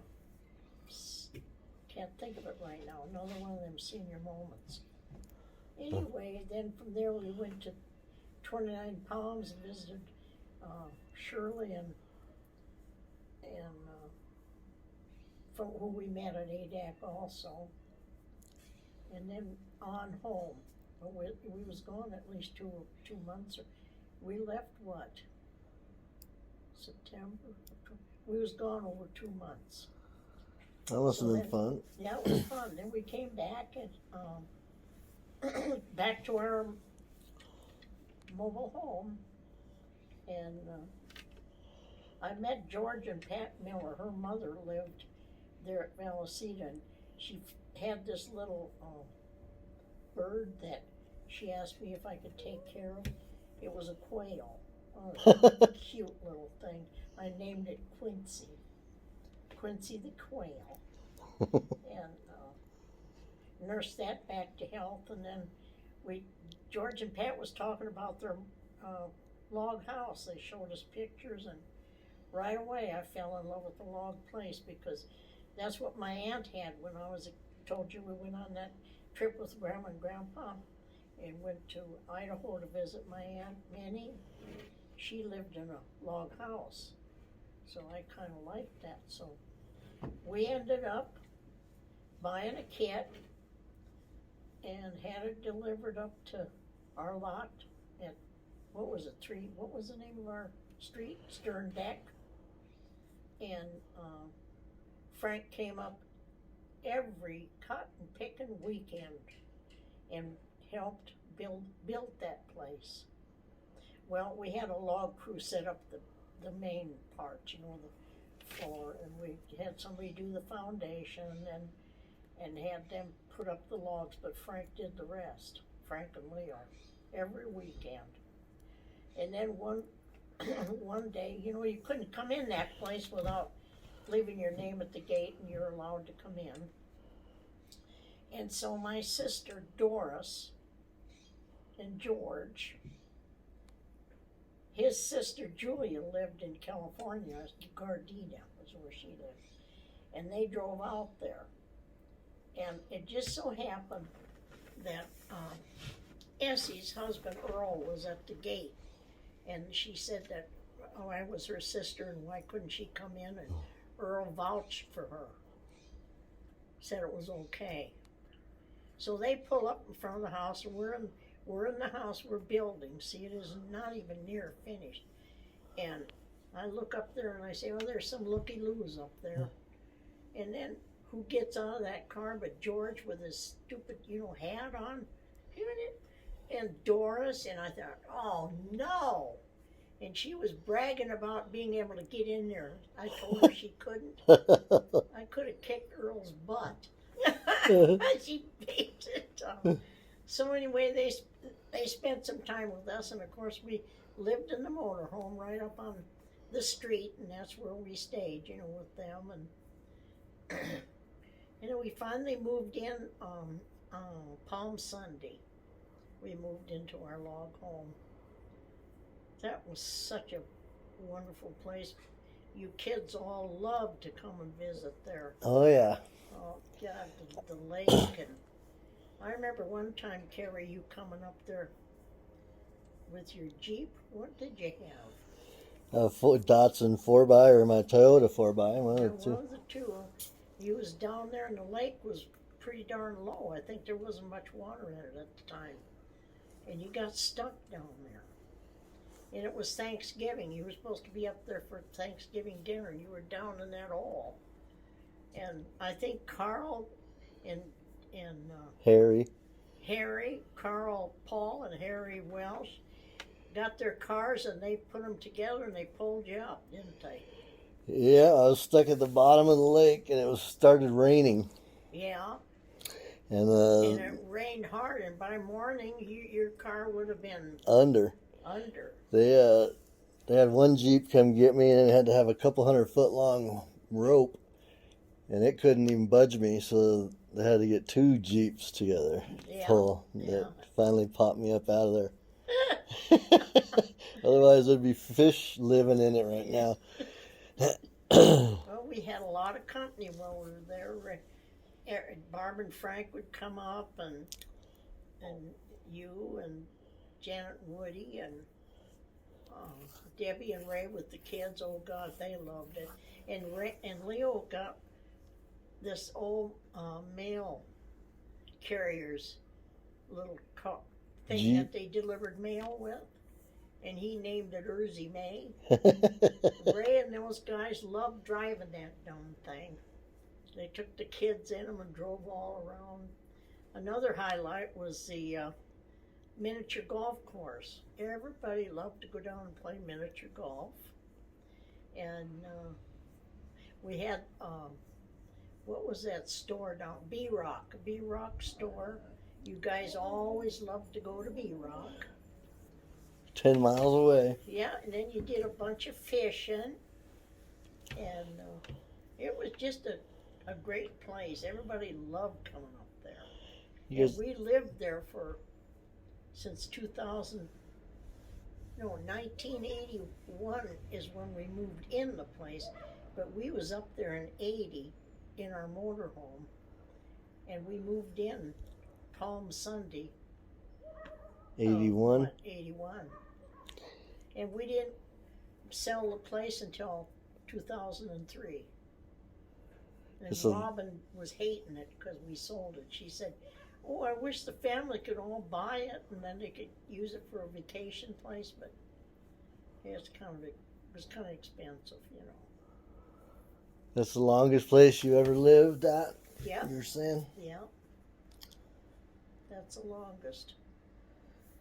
And this one I'm in right now, I've been since 2003, and it's 2020 right now. So that's 17 years. Yeah. Yeah. And so the lake, miniature golf. What about, didn't you have a pontoon boat at some point? Or was that... Yes, we did. Did you get to go riding on it? Oh, yeah. That was the most awful looking thing I ever saw in my life. I don't know what kind of pontoons that thing had on it, but holy cow, Leo was happy with it. You know, we used to go out and get wood for our fireplaces. So Carl and Bev took their boat, and we took our pontoon and went out along the lake and found down trees and cut them up and was loading them on the pontoon. And then we were coming back to the docks, you know, the marina, and the front of that pontoon was dipping into the water because it was heavy with the logs. There I was, Bev still could picture it, me with my legs spread apart, picking up these big logs, hauling them back further, scared to death of that dang lake. You know, I couldn't swim very well. So anyway, that's one of the things we used to have Then we had potlucks up there and met a lot of nice people there. Who were your friends up there? Well, Bev and Carl, Harry and Wanda moved up there, and Chris and Chuck bought a house there, and Red and Susie lived there, had our own little clan. Yeah, it was fun. Has anybody left there? Nope, not one. No. Chris and Chuck's son, I think, is still there. Oh, I don't know if they sold their place yet or not. Linda and David, they used to live next to Bev and Carl. Uh-huh. And they lived in King City. Now I think they're in Paso Robles. I met Bernie and Thelma was a good friends of ours too. She was a nurse, and Bernie worked for the shipyards. So I know you know all them. Yep. Yep, they showed it up at all our parties. Oh yeah.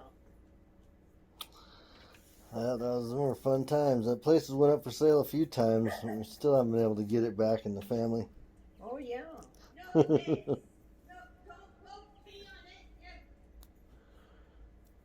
We got people. Yes, Lee and Angela next door. Okay, so then what do we do from that? You still had your same motorhome, and I know my parents started coming up there a lot. Did they live with you at the lake Well, after they sold their house? Or? Well, they sold their house, and we told them they were welcome to come up there and live with us, and then they could go searching, while they were there. So I forget how long they lived with us, but it was real enjoyable having them there. My sister Marie came for a visit while they were there, and Woody got the biggest kick out of her because the minute he shuffled those cards, she was right there. She loved, my whole family loved playing cards. And Woody got the biggest kick out of that. And they used to go, we used to paint also. I forgot to bring up my. Is that where you started painting? No, I started painting on ADAC. I went to a class, and all he did was abstract painting. And I didn't care for abstract. Just throw some paint at the thing. Just throw some paint on there and swish it around. That wasn't mine. But Woody watched it on TV, and he turned out to be so good. Well, we loved painting together. We loved shopping together. I mean grocery shopping. He was a good cook. And then you got that gene from your dad. Yeah. And some of my best things is when I started having my grandkids. You were born in 66, and what was I, 39. I turned 40 after you were born. And then Jeff came along, and then Robin came into the picture, and then Justin came into the picture. Yeah. And then I ended up with a bunch of grandkids. I mean, great grandkids. You gave me 2, Hannah and Cody. And Barb, Jeff and Wendy gave us 2, David and Stephen. And Robin gave us Michael and Kristen. And Debbie gave us Justin and Roland, and she married Ray, and we got Monica and Danielle and Ed and Jesse. Well, that Monica, she's another one that loves to cook. And she comes to visit. My God, she brings the food. She does all the work to cook, and the kids love it. And Danielle's been up one time. So that's up here in Oregon. And we got a nice little Cow Creek back of we got a half acre here. And at the back of our property is Cow Creek. And it's a nice creek. Kids like to go down in there and they can swim in there. And Zach likes to fish in there. And salmon come up in the fall of the year. Did you know that? No. They do. They do. They come up in the fall of the year. So that's right now. Today's the first day of fall, by the way. Yes, it is. The 22nd. 22nd, September 22nd, 2020. Yep. 4:20 p.m. We started our interview. So And then when you we're guys... about done with the story, aren't we? No, No? not even close. You tried to jump way ahead. Now, there's a few little things that I kind of left out. Well, I'm talking about the... you're still at the lake, and my parents are still living with you, so they came up and Yeah. bought a place. And then we took the motorhome one time, and all four of us went looking. We went to California. We came out here to Oregon and looked, and we stayed right there at Myrtle Creek. We went in the campgrounds there. Oh my God, what a nightmare! That night there were so many bugs, you couldn't turn a light on in the motorhome. It was terrible. Do you remember the times we used to go to Twin Lakes or Robinson's Creek? Oh yeah, I remember Robinson's Creek. You must remember watching your mother in the motorhome with her head bouncing. Oh my gosh, so you funny. laughed so hard. That was the funniest thing I ever seen. Little head and big window. All sleepy. Looked like a little bobblehead in there. One time we went there to Twin Lakes with Margie and John. We went in our camper, our old Ford camper. Oh God! And so I was catching trout, nice trout, and they wasn't catching nothing. Well, what I did was I put a worm on, and I put one of those salmon eggs, and the worm throw it out there, and they. So I finally told them what I was doing. And you know what? I never caught another fish after that. Did they start catching them? They did. So I know I asked Jamie to marry me at the lake. Yes, you did. Do you remember that trip? It was in the motorhome again, and you kids both came in the motorhome with us. We went to the Kumash Indian Casino. Do you remember that? Yep. Okay. And then after we got to the lake, we decided we'd take you out to the beach. And we spent a couple nights out on the beach, I believe. All right. We were talking about when I asked Jamie to marry me up the lake, and we were at the beach in the motorhome. Okay. So when you were at the beach, I presume you were picking up all these little white pebbles, unbeknownst to any of us. So, and you disappeared and gone up on the hill. We didn't know what you were up to, but then you wanted to take Jamie for a walk, so I know you know more about this story than I do, but this is my side of it. Anyway, you took her for a walk, and I think you told me you was going to give her an engagement ring. So I wrote, congratulations, Jamie, and I spelled Jamie, Jammie, Jamie. In a big old... Yeah. A big old And then I had a breakfast for you with champagne and all smear. You remember that? Yeah, and I just put "Will you marry me" in the rocks on the trail and walked her down the trail. Uh-huh. Yeah, that was pretty cool. That trip was funny. That's when I got the picture of Grandpa with a scowl on his face during the sunset, holding his Cooking with a spatula. the He spatula. never wanted to take time. I mean, I'll tell you, he was on top of it, you know. Yeah, we were the sunset changes, and I was going crazy to get a picture. It came. It was a good picture. Yeah. He didn't want to leave the grill. No, he didn't. Didn't want to spoil that delicious meal. Burgers. Yeah, I guess. It's funny. And then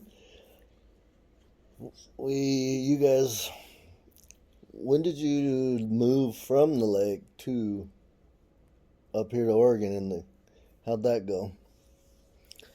When That was in 2003. you sold the house. Yeah, but Why did you move from Oaks Shores? because your mom and dad bought here in Glendale, and we moved a lot of their stuff. They had it in storage, so they had the moving van bring it. But we had a lot of stuff. We had the cats and everything else in the motorhome, and we had a lot of stuff in there that we was moving up here for 'em. And so anyway, that was that story. We got here. It was so cold. Oh my God! You walked on the ground and it crunched. It was a cold winter, and so but we got 'em moved in, and then we started on the house, doing some fixing up and everything. So Dad and I stayed with them for a while. So then we made this bargain. It was kind of a one-sided bargain. We was supposed to spend summers in Oregon, and then they were going to come and spend winters with us, where it was warmer, you know. Never happened once. Never once. We came every year. Had our motorhome underneath that thing that they've got there, like a port. You put your motorhome under. And that's where we was. We stay there every summer. Come in May, I believe it was May, and then we'd go home.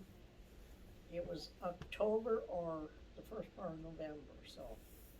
And Grandpa did a lot of stuff for him while he was here. We had a lot of fun. We played, every night we'd play aggravation. Oh, I couldn't hardly wait for night to come so we could play aggravation. We played up and down, and Rick had come and visit, and oh my God, had so much fun. Rick was Woody's brother. So anyway, and they both good cooks. They both take turns cooking, and we didn't mind that a bit. Woody and I used to can. Oh my God, we canned the end of the garden soup, which was good. We canned tomatoes. We canned pickles. We did a lot. And corn. We froze corn. And we did like to shop together. And I just loved that guy to pieces. So before I finish this, I'm going to hop back to the lake for one incident. That's when Leo had a torn rotor cuff. So they did surgery at Templeton Hospital on his shoulder. Well, he was in the hospital 7 days, and they called me in. And they said that they probably wouldn't pay any more for 7. You know, he'd have to go home, or they wouldn't cover. So what happens? They send him home with I don't know how many bags of what is that stuff that goes in your arm? IV. Well, the IV part was in there, and I had to squirt it and make sure there was no bubbles and put that thing. Oh God! And you know what? You would never believe this, but Dr. Barry was his doctor, and he was in Templeton. That man drove from Templeton out to the lake to see Leo. And he got there just in time for this ordeal of He says, I don't know much about this, about doing it. I said, neither do I. Told him if I wanted to be a nurse, I would have taken up the profession. Oh, God, I was a nervous wreck. And it seemed like Thelma was gone. She was a nurse. Harry and Wanda was gone. Nobody there to help. So that's enough of that story. He healed up. He did heal. So then, when did you were coming up summering in Oregon? What made you decide to move here and sell the house? Well, I think it was because your dad passed away, and we were looking to move up here before he passed away. We was looking at a place on Twin Pine Circle. That house was 70s, and I wasn't enthused. It was a nice piece of property, 5 acres or something. It was huge. There was a grave on the property, and I don't know, I just decided, no, I don't want that. So, Is that the one with all the fruit trees? Yes, it had so many fruit trees, all apples, cherries, you name it. Should have went into the orchard business. You had a roadside stand. Can you see that roadside stand? Oh, God. So we ended up looking, and we finally ended up here. We was looking out in the country. And then we got to thinking, you're not getting any younger. And he didn't think he'd like me stuck way out where there was not much around. So he said, Leo thought it'd be better if we moved, somewhere where it was close, So that's what we did. We found this and bought this and was happy with it. Malfunction. So it don't matter where we go, the kids always come and visit. It's a good thing, see? Yeah. It's nice to be loved. And then when Leo passed away, his anniversary is coming up soon, September 30th. And Beverly, Paul sent me some money to get a tree, so we went together and got that blue spruce. And that was planted in Leo's memory. So that was sitting out there all by itself. And I got oh, that's nice. I got to thinking about he's sitting out there standing out there all by himself. So I bought one and planted one. That's me, and then I planted 3 littler ones for the girls. Let's take a look at that. So you're going to take a picture of my forest? Yep. The audience. Yeah, that audience again. And show them what you can see from my deck here, the view. There's my family forest. There's Grandpa. Barb. Barbara with the fancy hairdo. Debbie's the tall one. There's my mom, leaning little one. And there's Fatso. And there's Grandma. Pine cones are purple. Yeah. Barb's got a lot of pine cones. So does Grandpa up there. Evidently mine does too, huh? You can see my artwork on there when I go close up. You'll have to take a picture of this at night so they can see it. Yeah.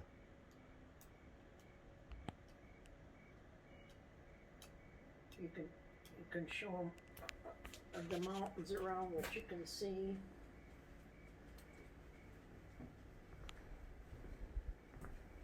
And tell them where the creek is too. I should walk down there. Yeah, you can walk down there and show them the creek. It's a nice, I love this place, it's nice. I love this deck that Jeff and Frank did.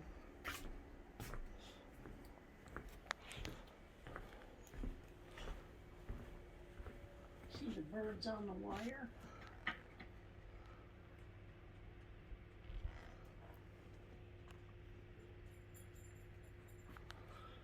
Morning doves.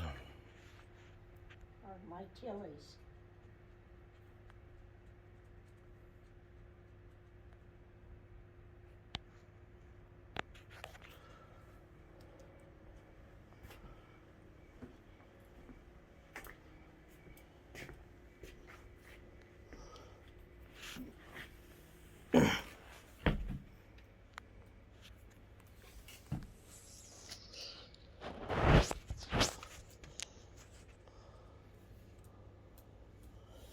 Short little tour. I'll have to go down to the creek here after we're done.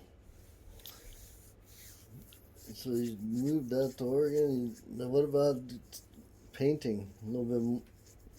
You guys painted almost daily, right? In their barn up there. Yeah, your dad used to come up to the lake and spend a couple weeks or so, or more, and we would paint down under the house. There was a place to paint, and then when I'd come up here, we'd go up to the barn upstairs and paint on their property. Well, we loved our painting. What stopped you from painting? He died, and that's it. It was a team effort. Yeah. I loved his paintings. I always said he could much better artist than I ever thought of being. Well, you learned from Bob Ross with the fro. Yeah, with the fro. And that one other guy. Yeah. Oh, what was that other guy's name? The other guy was really funny too. Oh, he was nuts. But they would paint a whole painting in a half an hour there on the show. Oh yeah. Just like a style of painting. Yeah. He would sit there and watch the TV and with his easel and copy him. And then that was before you guys started. And then you guys started painting and just getting better and better. Oh yeah.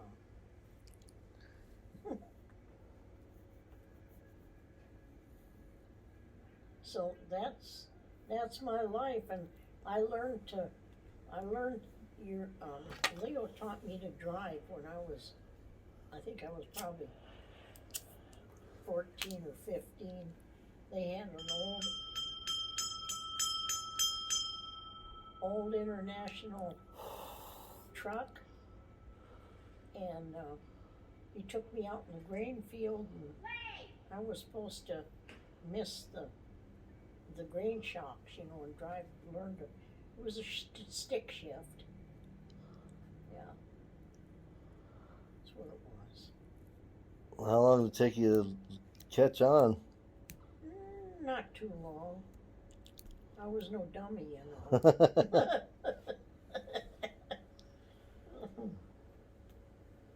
Barb's over there ringing the dinner bell. What? Is it dinner time? It's probably must be 5 o'clock. Okay. Yeah, I bet you I'd put all the money on it. You would. Dinner time. It's funny. Well, yeah, I think we covered about anything, unless what you've done in Oregon. What who have you met up here and become friends with, or you just mainly got some family up here, huh? Yeah. More than I met some people from the church, our church, and mostly in hairdressers and people that do nails, and they never come over to the house, but that's the people I've got some nice people at church. They're super. And then at the hall, I've met some wonderful people from the hall. I had so much fun. Those guys, when your dad was alive, they had these skits and stuff they do. And then there was some of these guys that played guitars. I'm in Oregon. Okay, just prior, yeah, we're in Oregon, and we spent many summers here with Janet and Woody, and we had a wonderful time. And we took turns cooking and everything. One night was my turn. One time, Janet and Woody and Leo. I'll remember the time was Leo's turn, and he made potato dumplings like heck. I did it. And when they come home from town, Leo had powder on his face and on his apron. He pretended he did it.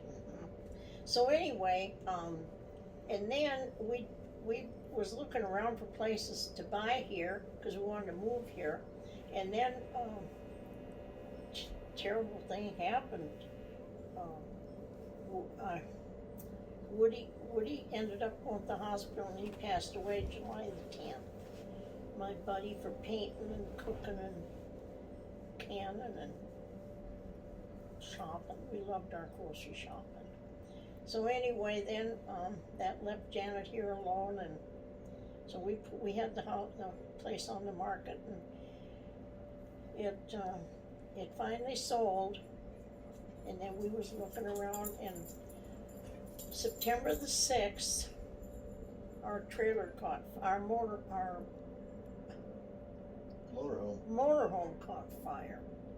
It burned it to the ground, and oh, poor Frank, he moved their motorhome, and he was screaming at us, and oh my God. And I'd just gone in the house, and Leo, the kids didn't know where Leo was. They thought he was in the motorhome. In my heart, I knew he wasn't there. He'd gone down at the end of the property, and they hollered at, "Don't you even care, Mom, Dad?" God, everybody was, I couldn't move your car, Mom. I couldn't move it. The keys were, everything was in that motorhome, and it burned to the ground. We just thank God it didn't start a forest fire. So anyway, that's enough of that crap. And then, on September the 11th is when that other terrible thing happened, the towers in the plane. So then we finally moved into this place in August of 2003. And I think we told you what it was like. I think we mentioned what it was like here. And the great-grandkids love to come here. The creek's out in the back, and they like to play in the creek. And Zach comes and likes to fish, and we just have a good time. And I don't know if I ever mentioned to you what I'm really like. I love to play cards. I love Yahtzee. I love dice. I love the casino. I had a lot of fun at the casino. And I'm really a screwball at heart. I mean, I love a good time, and I'm happy. But anyway, we moved into this place, and then Barb and Frank bought the place next door, the lot next door. They built a house. And what else did we talk about here? Then Grandpa? Oh, yes. Yes. And then on his anniversary just passed, September the 30th, well, he fell and cracked a rib, and he went to the doctor, and he was supposed to behave himself, and there on the couch, you know. I was making Chinese hamburger. I heard this weed whacker going. I know, what the heck is that? And I looked, and Leo wasn't in on the couch, so I come out here looking, and there he was out here by the fence weed whacking because they couldn't open the gate, see? Well, the mowers didn't take care of it, so he had to. I said, "Leo, you got a cracked rib." "Oh, okay." So I went in the house. It was shortly after that. There was a ringing the doorbell and hammering on the door, and I thought, well, Leo will answer that. So anyway, he didn't answer it, so I thought, come here to see what was going on in Wendell. Ursina, Leo fell and he's hurt bad. I'm afraid it's bad. So God, there he was laying on in the driveway here, about right outside the garage.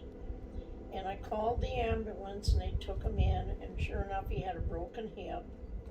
And so they did surgery on his hip, and then they took him into rehabilitation, and never the same since. He just passed away. Carrie come to see him, and Ray and Debbie, Ray knew. He heard me and he says, Debbie, we gotta go. So they came. They was here when he passed, and oh my goodness, that's all in the past. I bought a tree. His tree is out there in his memory. He was a wonderful husband and a gentleman and a nice man. He was fun, wasn't he? Yeah. And I love my Carrie here because my God, he's my firstborn grandson, my first boy, period. He's been through a lot with me, and he's been there for me when I've needed him. And I love him to pieces. He's been here for 2 months. He's the one that's putting this together for you guys, and I hope you enjoy this thing, because you're hearing the real me. And that's just the way it is, you know. He gave me a couple great grandkids, and Jeff and Wendy gave me a couple good grandkids, and Debbie hasn't given me any. Well, she gave me grandkids, but these gave me great grandkids. I've got Justin and Roll, and then of course Ray came into the picture, and I got some more grandkids. Yeah, and I love each one of you right here. I don't care who you are. If you don't feel my love, there's something wrong with your head. Okay. What else we got to talk about, Carrie? Oh, what else did we do? Oh, we came into the fire, or the COVID. Oh, the COVID. COVID is now. Oh, that wonderful COVID. Yeah. It made me be able to come up here. Yeah. And I did mention that Wanda used to come and stay with me, didn't I? Mm-hmm. Did I say it this time? No, not this time. Oh, I gotta mention my friend Wanda. She used to come and spend a month or so with me, and oh, we had so much fun. We'd go to the casino, we'd play Yahtzee was breakfast. We'd get up in the morning, play Yahtzee, it was breakfast. But boy, when we went to casino, we'd come home at 2, 3 o'clock in the morning, sit out there. One time I couldn't get the keys out of the car. It's because I left it in gear and I couldn't get the keys out. Oh, gee.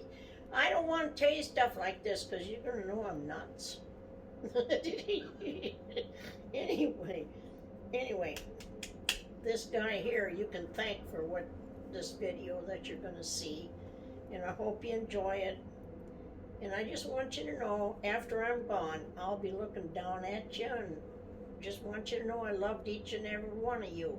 You're in my heart, and you forever will be, as long as it's ticking. And after it ticks, just know that I loved you. That's it, I think. Pancakes, butterflies. Oh, it looks like a big, it's cheese, blue cheese.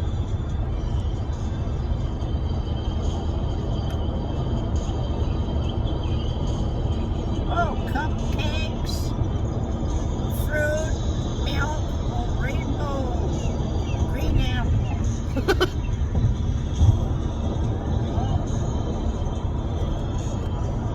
There's whipped cream and pancakes. Oh, look at how beautiful it is down there. Oh, that oak tree is spectacular. Oh, that's pretty. All the flowers and trees. This is beautiful. Yeah. Oh.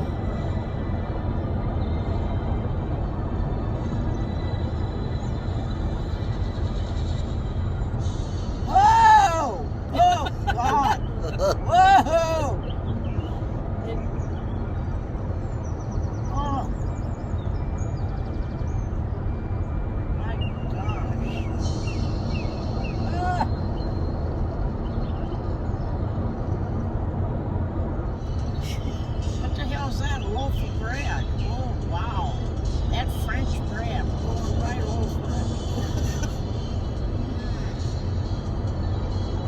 right by the donut hole. Going back over to Pancakes. We got some lemonade, I think. Whoa, right between them. Holy crap. Whoa.